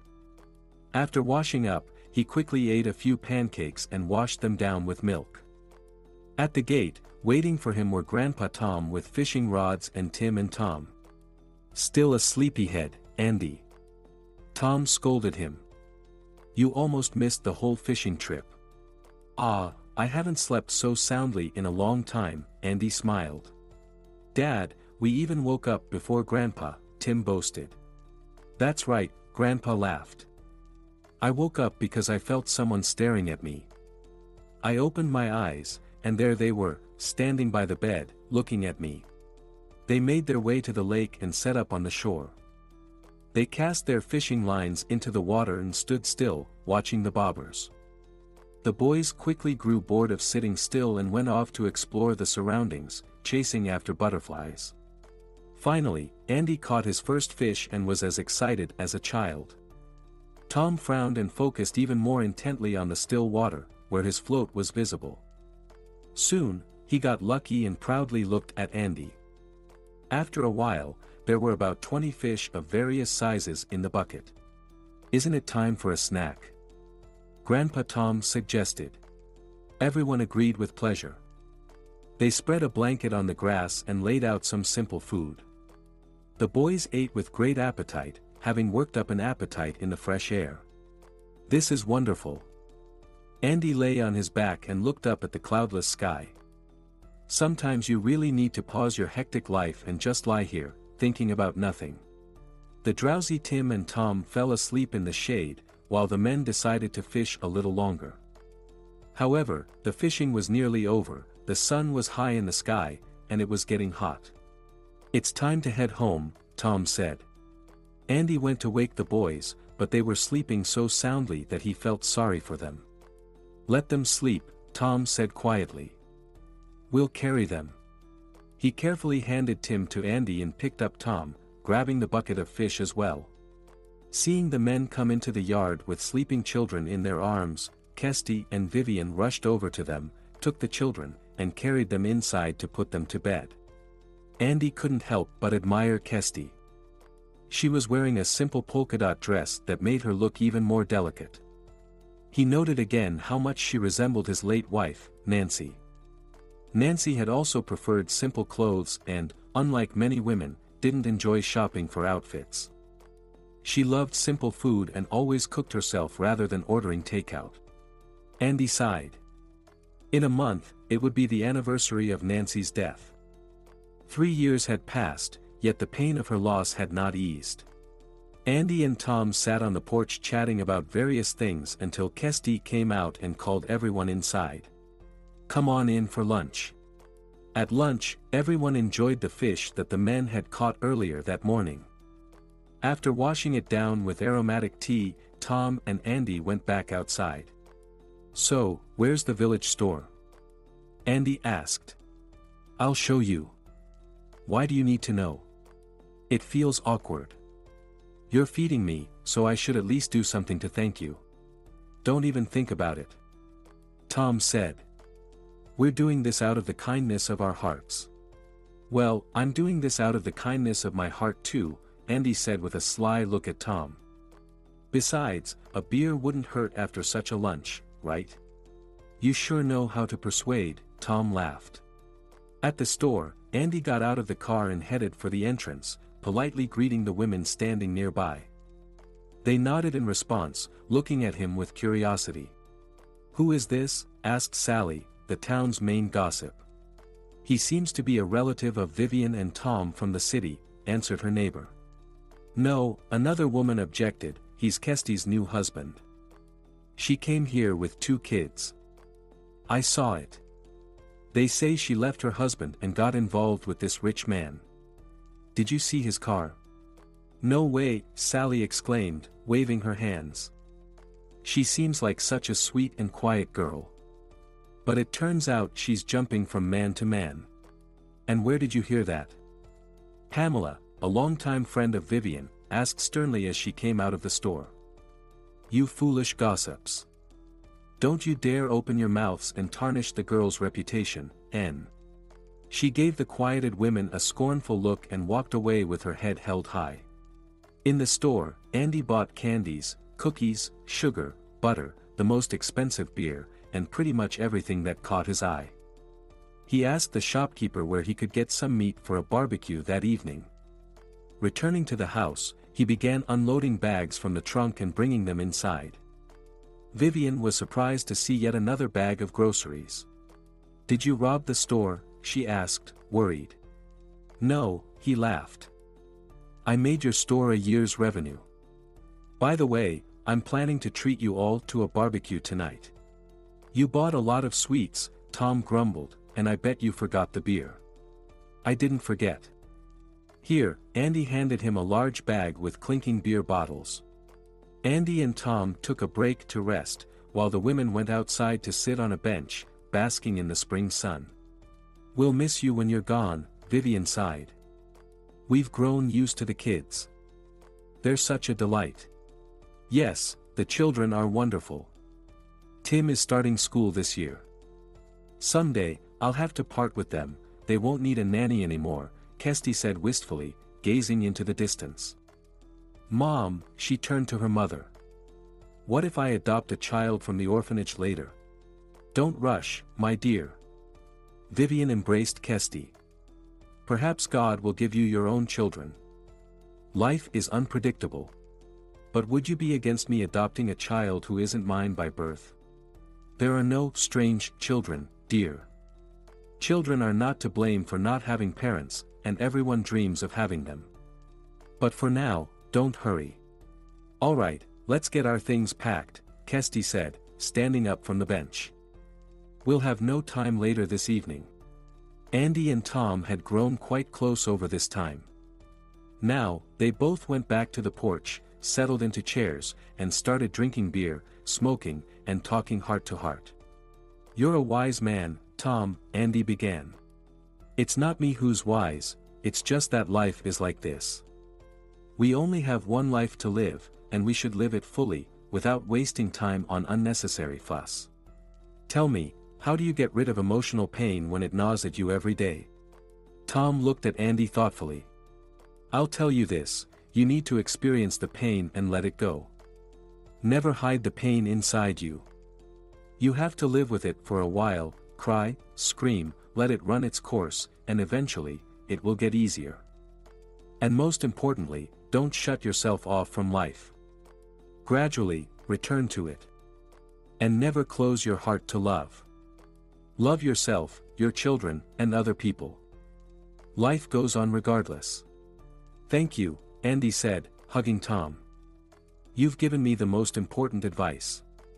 "I feel sorry for my daughter," Tom said. "Her life hasn't turned out well. Her husband was a scoundrel. But my daughter is very good. She told me she wasn't married." Andy was surprised. "She's not now, she got divorced.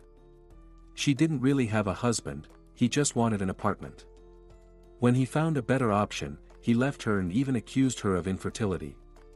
But the new wife wasn't carrying his child and lied to him that he was the father." Tom stubbed out his cigarette. "But what are we doing, gossiping? Andy, are you going to grill the barbecue?" The barbecue turned out delicious, juicy, and tender. Grandma Vivian had put the boys to bed and dozed off beside them. The men were still sitting at the table, chatting, while Kirsty, draped in a warm shawl, went outside and sat on the bench. She felt a pang of sadness at the thought of leaving the home where she had spent her entire childhood and youth. How wonderful it was that Tim and Tom had come into her life, and she cared for them with such tenderness and love. She closed her eyes, enjoying the peace and quiet. "Am I interrupting?" Kirsty jolted and opened her eyes to find Andy standing next to her. "No, of course not. Please, have a seat." She shifted slightly to make room. "The sky is so starry," he said, looking up. Kirsty said nothing, remembering how he had told the children about their mom being a star shining in the sky. "You have very good parents, simple and very kind people." "Yes," Kirsty confirmed, "I love them very much." "Now I understand where you get your warmth from," he said, looking at her intently and shivering. He felt as though Nancy, with her hair down as she always loved, was sitting next to him, radiating that special warmth. Andy shook his head. "It's a shame, but we have to leave tomorrow," Andy said with a sigh of regret. "Of course, we've already packed, so we'll have breakfast and hit the road." "Kirsty, thank you so much. Thank you for letting me spend this time with my parents and my beloved Tim and Tom. I'm sorry, but I need to go to bed now. We have an early start tomorrow." She got up from the bench and headed toward the house. Andy watched her go and wondered if Tom was right, and if it was time to open his heart to new feelings, as life goes on. Vivian cried as she said goodbye to Tim and Tom the next day. She hugged the boys tightly, who were also wiping away tears and didn't want to leave the village they had come to love. Sitting in the back seat of the car, Kirsty looked back and saw her parents standing by the house, waving goodbye to the departing car. At the cottage, a cheerful Anna greeted them, hugging the boys and Kirsty in turn, having missed them during their sudden separation. Life went on as usual. Kirsty continued taking care of the children. One morning, she saw Anna getting ready to go somewhere. "Are you heading to town?" Kirsty asked. "No," Anna replied sadly, "I'm going to the cemetery. Today is the anniversary of Nancy's death." "Oh, I'm sorry, I didn't know," Kirsty said, covering her mouth. "It's okay, I should go. Percy has arrived." Anna picked up her bag and headed toward the door. Kirsty went upstairs to the children's room. The boys were sitting at a small table. Tim was showing his brother letter blocks and explaining how they are pronounced. Kirsty watched them with affection, approached, and patted each of them on the head.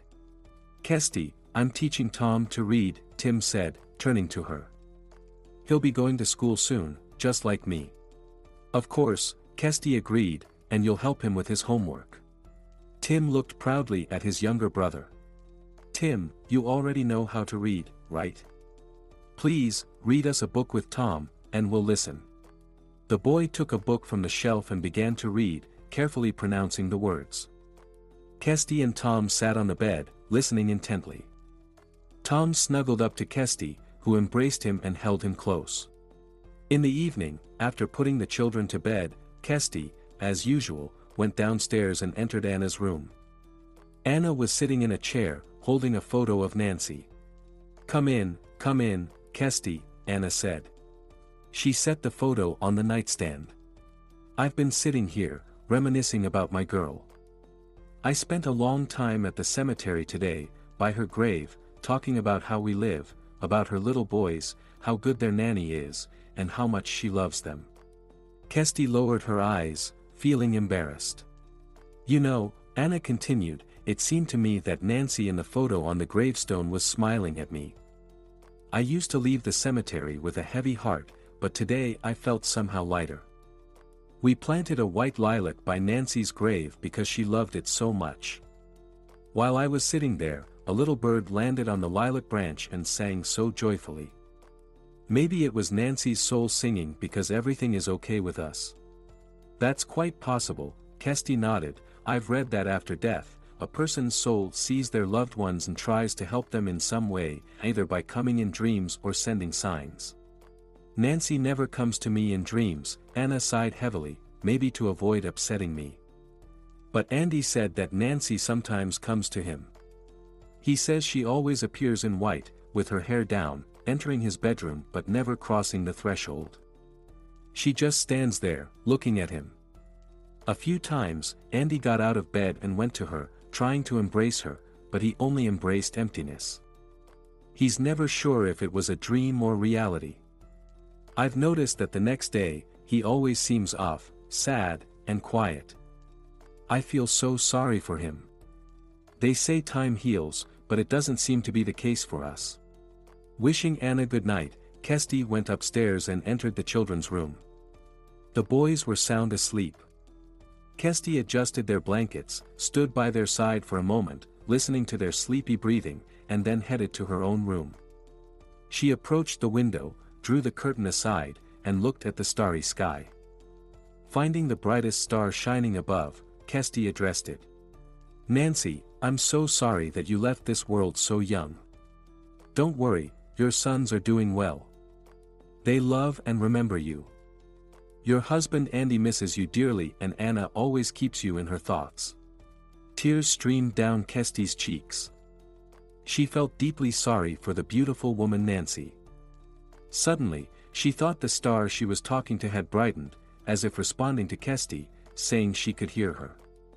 The girl waved to the star, as Tom and Tim had done, and, wiping her tears, stepped away from the window. She lay in bed, tossing and turning, unable to fall asleep. Then she turned on the light, picked up a book from the nightstand, and tried to read, but her thoughts were elsewhere, so she set the book aside. Kirsty remembered there was a first aid kit in the dining room downstairs that might contain some soothing medication. Wrapping herself in a white robe, she went downstairs. The house was dark, lit only by a few small nightlights.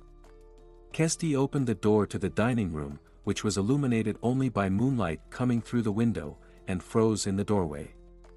At the table in the dark sat Andy, with an almost empty bottle of brandy in front of him, and a glass in his hand, which he had just emptied. The man stared out the window, speaking softly. Well, Nancy, another year has passed without you. Forgive me for not being able to keep you safe. I constantly berate myself for not insisting on your treatment. Kirsty stood at the doorway, afraid to move. Thank you for our sons, Andy continued, wiping his tears, they're growing up so wonderfully. Do you remember how we dreamed of having a daughter too? But it's not meant to be now, he sighed heavily, you come to me sometimes, but you never let me touch you. You vanish immediately. I wish I could at least touch you for a second, hold you tight, kiss your soft lips. I'm begging you, the man pleaded, please come to me one more time. He fell silent, turned to the table to pour the remaining brandy into his glass, but his hand froze in midair. In the doorway of the dining room, he saw a woman in a white robe with her hair down. Nancy, he whispered, have you come to me? Kirsty stood still, unsure of what to do next. Nancy, don't go, my dear, stay with me a little longer. I'm so lost without you, Andy pleaded. Kirsty stood with her eyes wide open, watching him. On one hand, she wanted to turn around and run back to her room, but on the other hand, she felt so sorry for Andy, who was genuinely happy to see her as his wife. She decided to stay, hoping it might ease his heart a bit. Andy stood up from his chair and carefully approached the door. He stretched out his hand, repeating just one thing. Don't disappear, please, don't disappear, let me at least touch you." He came close to Kirsty, gently stroked her hair, pulled her towards him, and kissed her on the lips. Then he lifted her into his arms and carried her to his bedroom. Kirsty woke up in the middle of the night, horrified by what had just happened. She turned her head and saw Andy peacefully asleep beside her, smiling in his sleep. She quietly got out of bed, trying not to wake him, gathered her things, and left the room. Back in her own room, Kirsty sat on the bed and burst into tears. She didn't know how she would ever face Andy again after what had happened between them. She was trembling with anxiety. Kirsty took a hot shower to warm herself up and then, wrapped in a blanket, sat up the rest of the night without closing her eyes. Gathering her courage, she decided to go downstairs and apologize to Andy for misleading him by pretending to be his wife, purely out of genuine sympathy for him. Andy was having breakfast in the dining room and seemed to be in good spirits. "Good morning, Kirsty," he said. "You look wonderful today.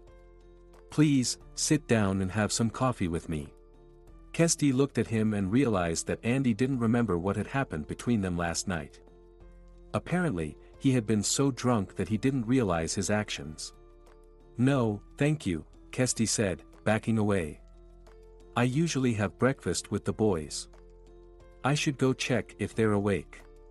She turned and quickly headed up the stairs to the second floor. A little while later, Anna walked into the dining room and looked at Andy with surprise. "You seem unusually cheerful this morning, Andy. What's got you so happy?" she asked. "Nancy visited me last night and even let me touch her. She was so gentle and warm." Anna looked at Andy skeptically. "How much did you drink last night?" "Honestly, I don't remember," he admitted, lowering his head in guilt. "Percy drove me to the cemetery. Then we went to some restaurant, and I had a bit to drink at home." Anna shook her head. "Anna, don't scold me. You know I don't usually drink. But I was feeling so miserable yesterday. I used alcohol to dull the pain." "I understand," Anna waved her hand dismissively. "You were drunk, so it's no wonder you imagine Nancy." "You think so?" Andy frowned. It felt so real. "But maybe you're right. I should drink less." He got up from his chair, put on his jacket, and checked his watch. "Well, I need to go. Percy's here. See you this evening." Anna watched him leave and sighed. "Oh, Andy, you really need to get married, you're wearing yourself out. But it seems like no other women exist for you." Seeing that Andy had left, Kirsty went back downstairs to have some coffee. The sleepless night was taking its toll. "Kirsty, what's wrong?" Anna asked with concern. "Are you feeling unwell?" "No, I'm fine," Kirsty reassured her. "Just a headache." "Andy has a headache too," Anna smirked, but for a different reason. "Can you believe he told me he was hugging Nancy who visited him again?" Hearing this, Kirsty turned pale and grabbed the edge of the table. "Are you scared?" Anna asked, her concern growing. "Don't worry, Andy had a bit too much to drink. It's no surprise he imagined things. He doesn't really remember anything." "Anna, could you feed the boys when they wake up?" Kirsty asked. "I'm going to lie down for a bit, my head hurts even more." "Go ahead, Kirsty, get some rest," Anna said, patting her hand. Kirsty went into her room, lay down on the bed, and immediately fell asleep, sleeping almost until noon. When she woke up, she decided that nothing too terrible had happened. The most important thing was that Andy didn't remember anything, and Kirsty was determined not to tell anyone about it. Gradually, she began to forget what had happened between her and Andy. One morning, as soon as Kirsty got out of bed, she nearly collapsed. Her head spun, and her vision blurred. She sank back onto the bed, unsure of what was happening to her. After sitting on the bed for a while, she got up again, and this time everything seemed fine. She decided it was probably due to the dreary weather outside. She went downstairs to have coffee, but as soon as she smelled the coffee, she felt nauseous and barely managed to run to the bathroom. What is going on today, she thought. This has never happened before. Upstairs, there was noise. The boys had woken up, and Kirsty hurried to them. The day went by normally, and she had almost forgotten about the morning's incident. She started to worry only the next day. As soon as she smelled coffee again, she felt nauseous once more and barely made it to the bathroom. Looking at herself in the mirror above the sink, Kirsty wiped the sweat from her forehead and feared that she might have the same illness that Nancy had. After all, Anna had once mentioned that Nancy often experienced dizziness and nausea. "Kirsty, why do you look so pale?" Anna asked, noticing Kirsty coming out of the bathroom. "Don't worry, it's fine," Kirsty reassured her. "You must be imagining things." Anna looked at her closely but said nothing. The morning sickness didn't trouble Kirsty anymore, but now everything began to irritate her, especially the children, with whom she spent a lot of time. She didn't understand what was happening to her. Previously, the boys' antics only made her smile, but now she was ready to scold them for the slightest mischief.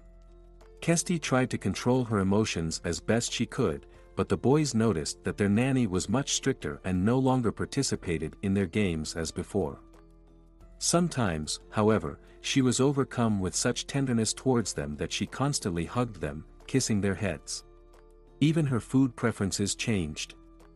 At meals, she now made sure to eat something salty first before moving on to the main dishes. "Kirsty, I don't understand what's going on with you lately," Anna began cautiously. "Your mood swings a lot, you're craving salty food, and you've become so lethargic. Are you by any chance pregnant?" she asked directly. The girl laughed. "From whom, Anna?" "You know I don't have a husband. And we divorced because I can't have children." "That's strange," Anna shook her head. "You should see a doctor. We don't want a repeat of what happened with Nancy." She fell silent, not finishing her sentence, wiping away a tear that had rolled down her cheek. To avoid upsetting Anna, Kirsty promised her that she would undergo a full examination at the clinic. Taking a day off in the middle of the week, she went there. The general practitioner asked questions and examined her, then wrote a referral for tests and, smiling, said, "I think I might know the cause of your symptoms." "Doctor, is it something serious?" Kirsty asked, frightened. "Well, it depends on how you look at it," the doctor replied vaguely. "Here's a referral to room 102. I think they'll confirm my diagnosis there." She handed Kirsty a small piece of paper with a seal. Kirsty took it with trembling hands and went to find the right office. Approaching the door, she saw the number 102 and the sign reading "Gynecologist." Kirsty timidly knocked, and upon hearing, "Come in," she cautiously opened the door. 30 minutes later, she emerged from the office in complete confusion, unsure how to react to what the doctor had told her after the examination. "Congratulations, you're pregnant." Pregnant? It can't be." Kirsty stood in the middle of the room, unable to believe what she had heard. "Why can't it be?" the doctor asked, surprised. "It's quite a normal occurrence for a woman." "I can't have children," Kirsty said, tears welling up in her eyes. "Who told you that?" "The doctors." "No, my ex-husband."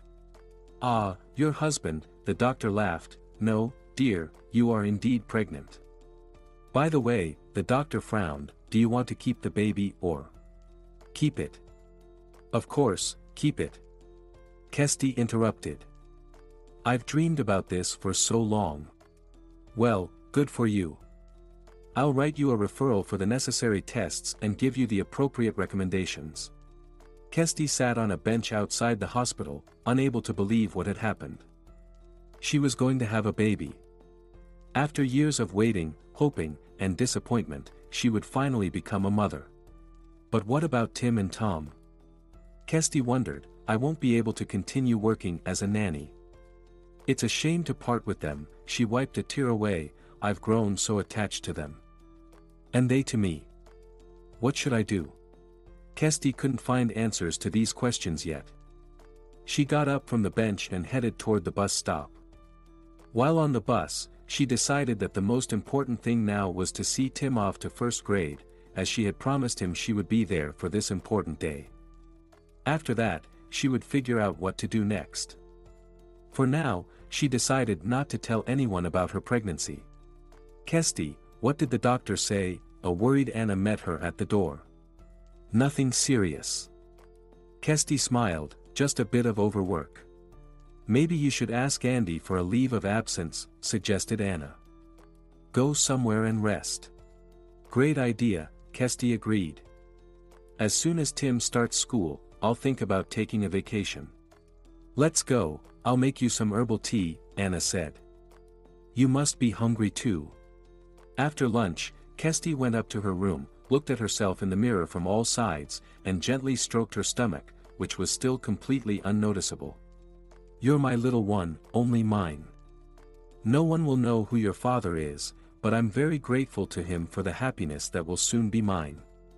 The morning of the first school day was warm and sunny. Tim stood eagerly in the hall, waiting for everyone to finally gather so they could head to the school where he would be starting. They drove in 2 cars. Kesty and the children went in Andy's car, while Anna drove with Percy. The entrance to the school was decorated with balloons and bright posters. Music was playing.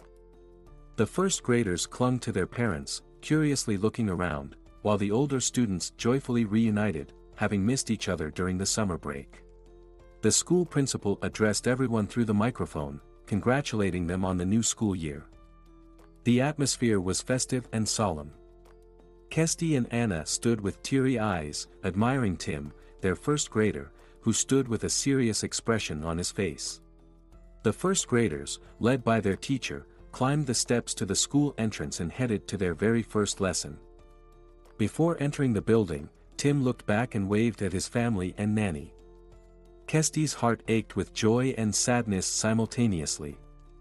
She was happy that Tim was starting a new chapter in his life, making new friends and discovering new interests.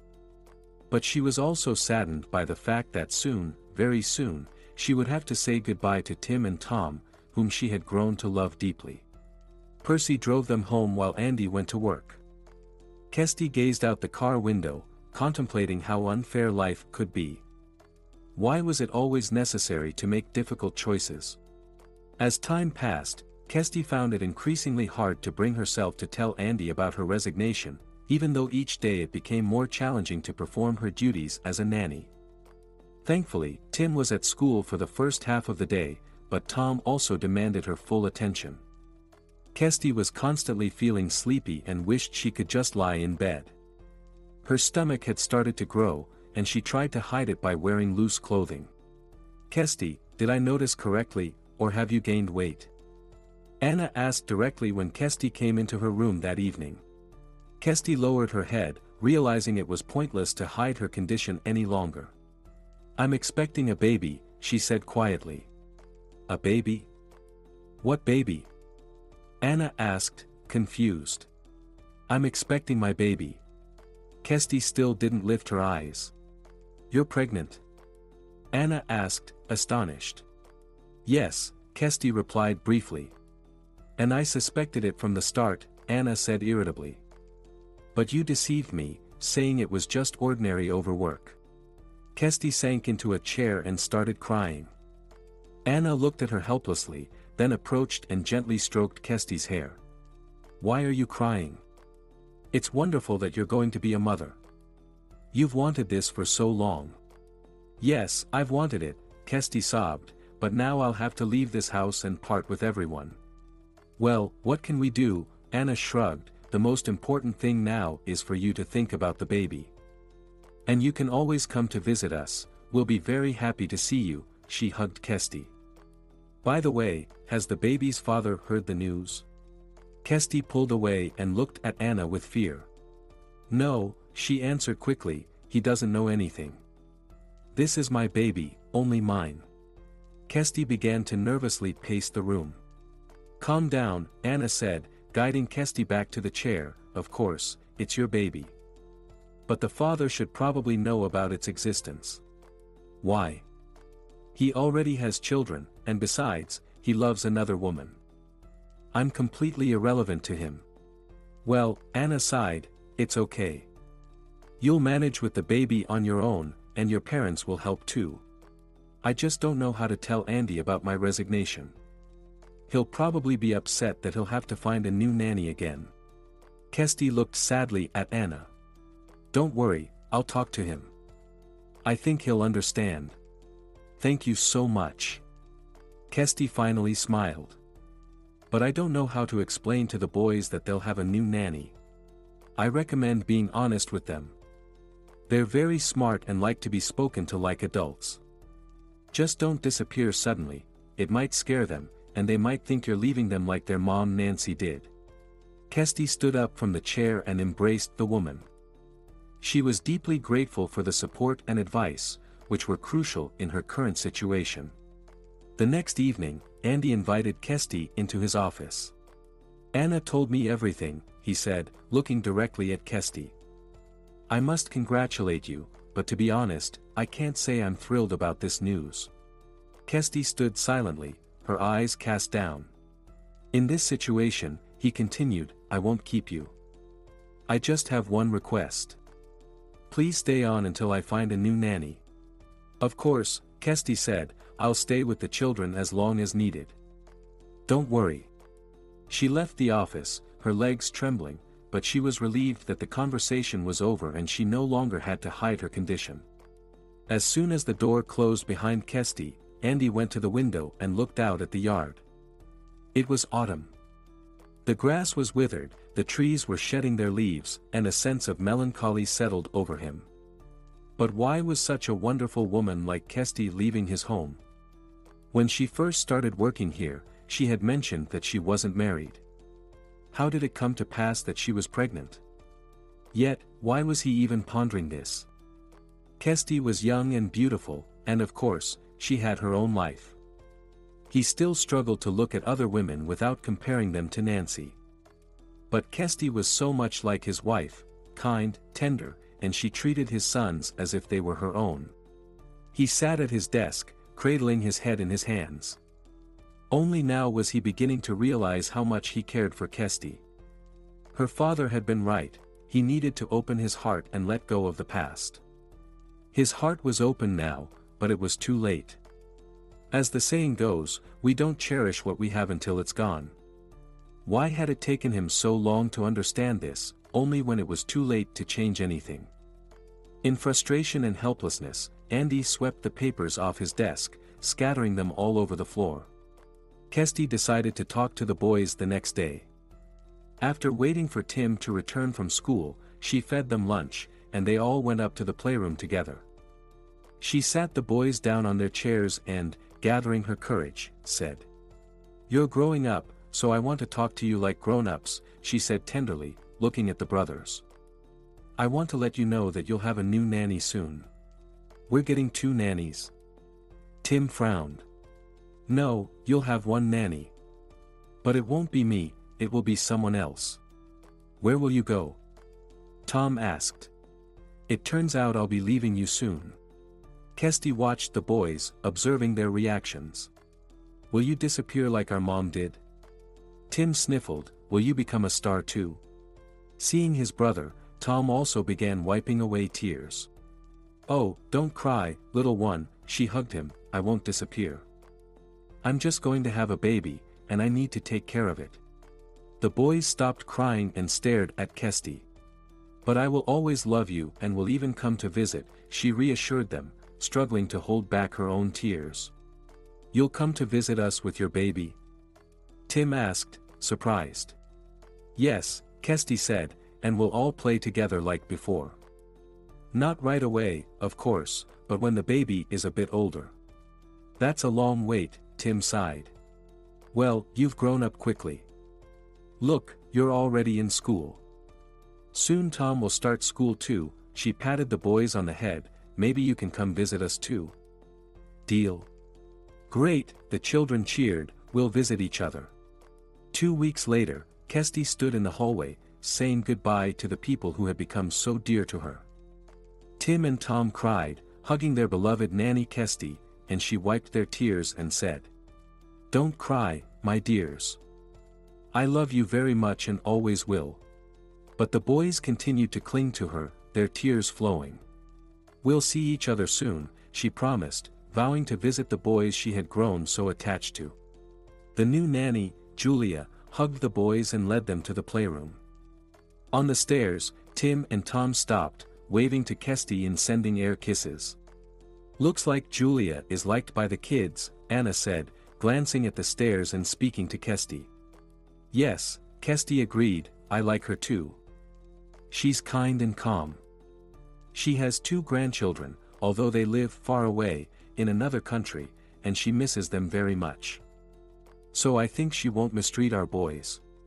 "Kesty, I'm going to miss you," Anna cried and hugged the girl. Kesty also started to cry. She had grown very attached to Anna, who had initially seemed very strict to her. "I'll miss you too, but we'll keep in touch frequently. You have my phone number, right? Take care of yourself, my dear, and take care of the baby too," Anna gently patted Kesty's belly. Andy came out of the dining room and approached Kesty. Anna discreetly stepped away. He handed her a thick envelope. "This is your salary, and a bonus for your good work." He looked Kesty straight in the eyes and scolded himself again for missing his chance with her. She looked back at him, knowing she would miss him terribly. She had long been and hopelessly in love with him, hiding that love even from herself, understanding that she had no chance of winning the heart of a man who would always belong to someone else. Her love was unrequited, which made Kesty a bit sad, but at the same time, she was very grateful to fate for carrying a part of the man she loved within her. "Goodbye, Kesty," he said. Andy took her hand and held it in his. "Thank you for everything you've done for my sons, for bringing all of us back to life." Kesty wanted to respond, but couldn't. Her throat tightened, and she turned away so Andy wouldn't see her tears. Percy drove her home, helped her with her things, and Kesty was left alone in the empty apartment, where she finally allowed herself to cry. After having some tests and a routine checkup, Kesty decided to visit her parents in the village, who didn't know about her pregnancy yet. Seeing her daughter at the doorstep of their home, Vivian immediately became anxious. "Kesty, what happened? You never come to visit us in the middle of the week." "Calm down, Mom, everything's fine. I just missed you so much, so I decided to come." "And the kids? Who are they with?" Vivian asked anxiously. "They're with Julia, their new nanny." "I don't understand," Vivian frowned. "Were you fired, or did you leave on your own?" Kesty didn't get a chance to answer. Her father walked into the room and stopped at the threshold when he saw her. "Sweetheart, you're here. Let me hug you." He took a step forward, but she stepped back, stretching out her hand to protect her protruding belly. "Kesty, are you pregnant?" he asked, shocked. "Kesty, is it true?" Vivian gasped, waving her hands in disbelief. "Yes, Mom, it's true. Can't you tell? Did you get back together with Giles?" her mother asked cautiously. "Where did you get that idea?" Kesty replied. "No, I've completely forgotten about him." "Then who is the father of the baby?" Vivian asked, bewildered. "Mom, let's talk about it later," Kesty said. "I'm tired from the trip and want to lie down. My lower back is hurting." "It doesn't matter who the father is. What's important is that we're going to have a grandchild," Tom said. "Sweetheart, are you hungry?" her mother asked. "No, Mom, not right now. I'm going to lie down." Kesty went to her room, lay down on the bed, and fell asleep immediately, even before feeling her mother cover her with a warm blanket. She woke up when it was already dark outside. Her parents were quietly talking in the living room, and the smell of food filled the air. She stretched lazily and realized she was very hungry. "Come sit down, dear. I'll get you some soup," Vivian said, seeing her daughter enter the room. "And I made your favorite pancakes too." Kesty enjoyed her soup and washed down the delicious pancakes with milk, leaning back contentedly in her chair. Her parents admired their daughter, who looked radiant thanks to her pregnancy. "So, what will it be?" A grandson or a granddaughter? Tom asked. I don't know, Dad, Kirsty said, patting her belly. I don't mind. I didn't even have an ultrasound to find out the baby's gender. Whatever it is, it will be. We'll be happy with either a grandson or a granddaughter. The main thing is that the baby is healthy, Vivian said with a smile. We need to find the crib in the attic tomorrow, the one you used to sleep in, Tom said. Dad, it's too early to get the crib out. Kirsty laughed. It's not too early, her father frowned. I need to fix it up first. And by the way, we need to find the box with your old toys too. Vivian, he called to his wife, do you remember where we hid it? Oh. Kirsty said suddenly. Andy gave me such a bonus that it's enough for everything. Even for new toys. Vivian noticed the sparkle in Kirsty's eyes when she mentioned Andy's name. She decided to talk to her daughter when she had the chance. The next evening, after her father had gone to bed, they sat in Kirsty's room talking. Kirsty asked her mother about her childhood, whether she was well behaved or not. Vivian happily reminisced and shared stories of Kirsty's mischiefs. Casually, she asked. So, who's the father of the baby? Andy, Kirsty said, biting her lip as she realized she had let it slip. Vivian looked at her daughter intently and asked directly. Does Andy know that it's his child? Kirsty covered her face with her hands, sighed heavily, and explained everything that had happened. Kirsty, how could you? Her mother exclaimed. You should have confessed everything to him. It's wrong. He needs to know that you're expecting his child. No, Mom, no. Kirsty replied firmly. Andy is a very honorable man, and he would probably have asked me to stay with him to raise the child together. But that would be out of duty, not love. And I can't do that. Every day I would fall more in love with him, only to receive indifference in return. The child would be the only thing connecting us, and in Andy's eyes, I'd just be a nanny for 3 kids. Well, I don't know, sweetheart, her mother sighed.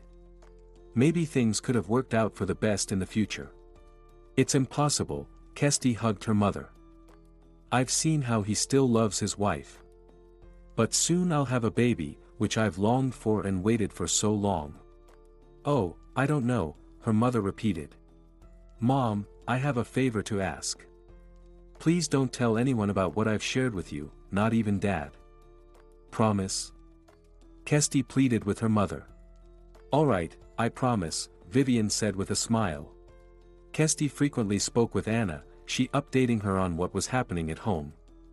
Julia was taking good care of the boys, helping Tim with his homework and reading to Tom, but the boys found her a bit boring. Due to her age, the nanny didn't join in their noisy games like Kirsty used to, and instead, she stood aside and watched to ensure nothing went wrong. Andy seemed to have grown melancholy. He stopped coming home for lunch and would head straight to his office after dinner. Anna also mentioned that he had removed Nancy's photograph from his desk and from the nightstand in his bedroom. Anna was unsure what to think. However, when the boys mentioned Kirsty in his presence, he would smile, and his eyes would warm up. One day, Kirsty went to the city for a checkup and forgot her phone at home. Vivian was preparing lunch when the phone rang. The display showed Anna's name. At first, Vivian hesitated to answer, but the call was persistent, and she thought it might be important, so she picked up. Kirsty, why haven't you answered? I've been getting worried, Anna's voice sounded genuinely anxious. This isn't Kirsty, it's her mother, Vivian responded. Is everything all right with Kirsty? Anna asked, now concerned. Yes, everything is fine, Vivian said. She went to the city and left her phone at home. I hope she went with her husband. It's really slippery out there, Anna said. With whom? Vivian asked, confused. With her husband, Anna said, now less confidently. I mean, the father of the baby. And you don't know who Kirsty's baby's father is? Vivian exclaimed. Kirsty said you were very close when she lived in your house. How would I know who the father is? Anna was taken aback. Kirsty never told me anything about him. I assumed it was her ex-husband. Giles? Vivian laughed. No, Kirsty has completely forgotten about him. Then who? Anna continued to be puzzled. It seems she hasn't been seeing anyone else and even tried to spend her weekends with the children. It's your Andy. Vivian said, biting her tongue as she realized she had let something slip. Andy? Anna was speechless. Realizing there was no turning back, Vivian said. Don't think anything bad of him, we're not upset at all. We actually want to thank him very much. I don't understand, Anna pondered.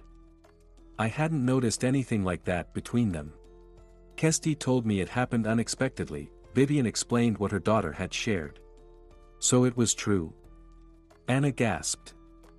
I didn't pay attention when Andy said the woman he saw was gentle and warm. What should we do now? Anna sobbed. I didn't tell you anything. Vivian said, panicked. I promised Kirsty I'd keep her secret, but I couldn't help but blurt it out. But only to you, no one else knows, not even my husband. We have to tell Andy. Anna said resolutely. No, don't even think about it. Vivian said. We will raise this child ourselves, and we don't need anything from you.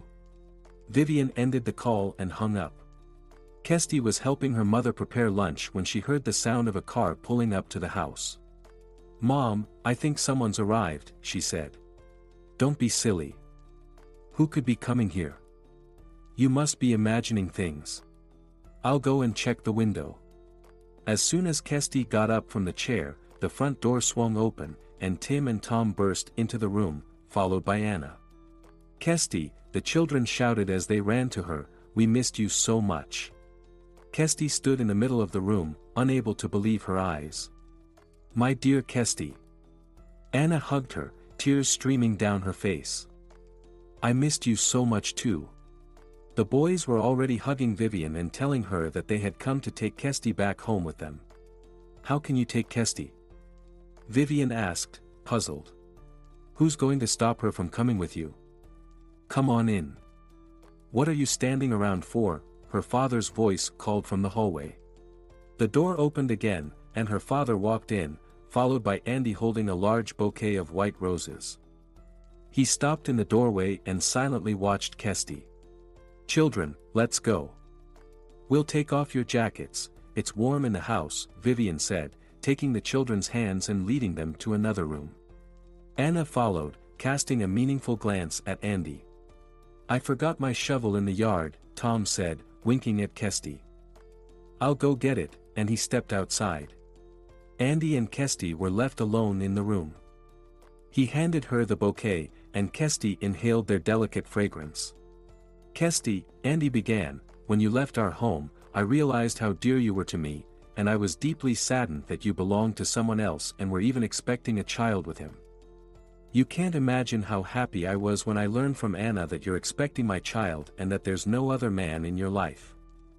Forgive me for how awkwardly everything happened, but believe me, in my dreams, I only saw you and imagined holding you.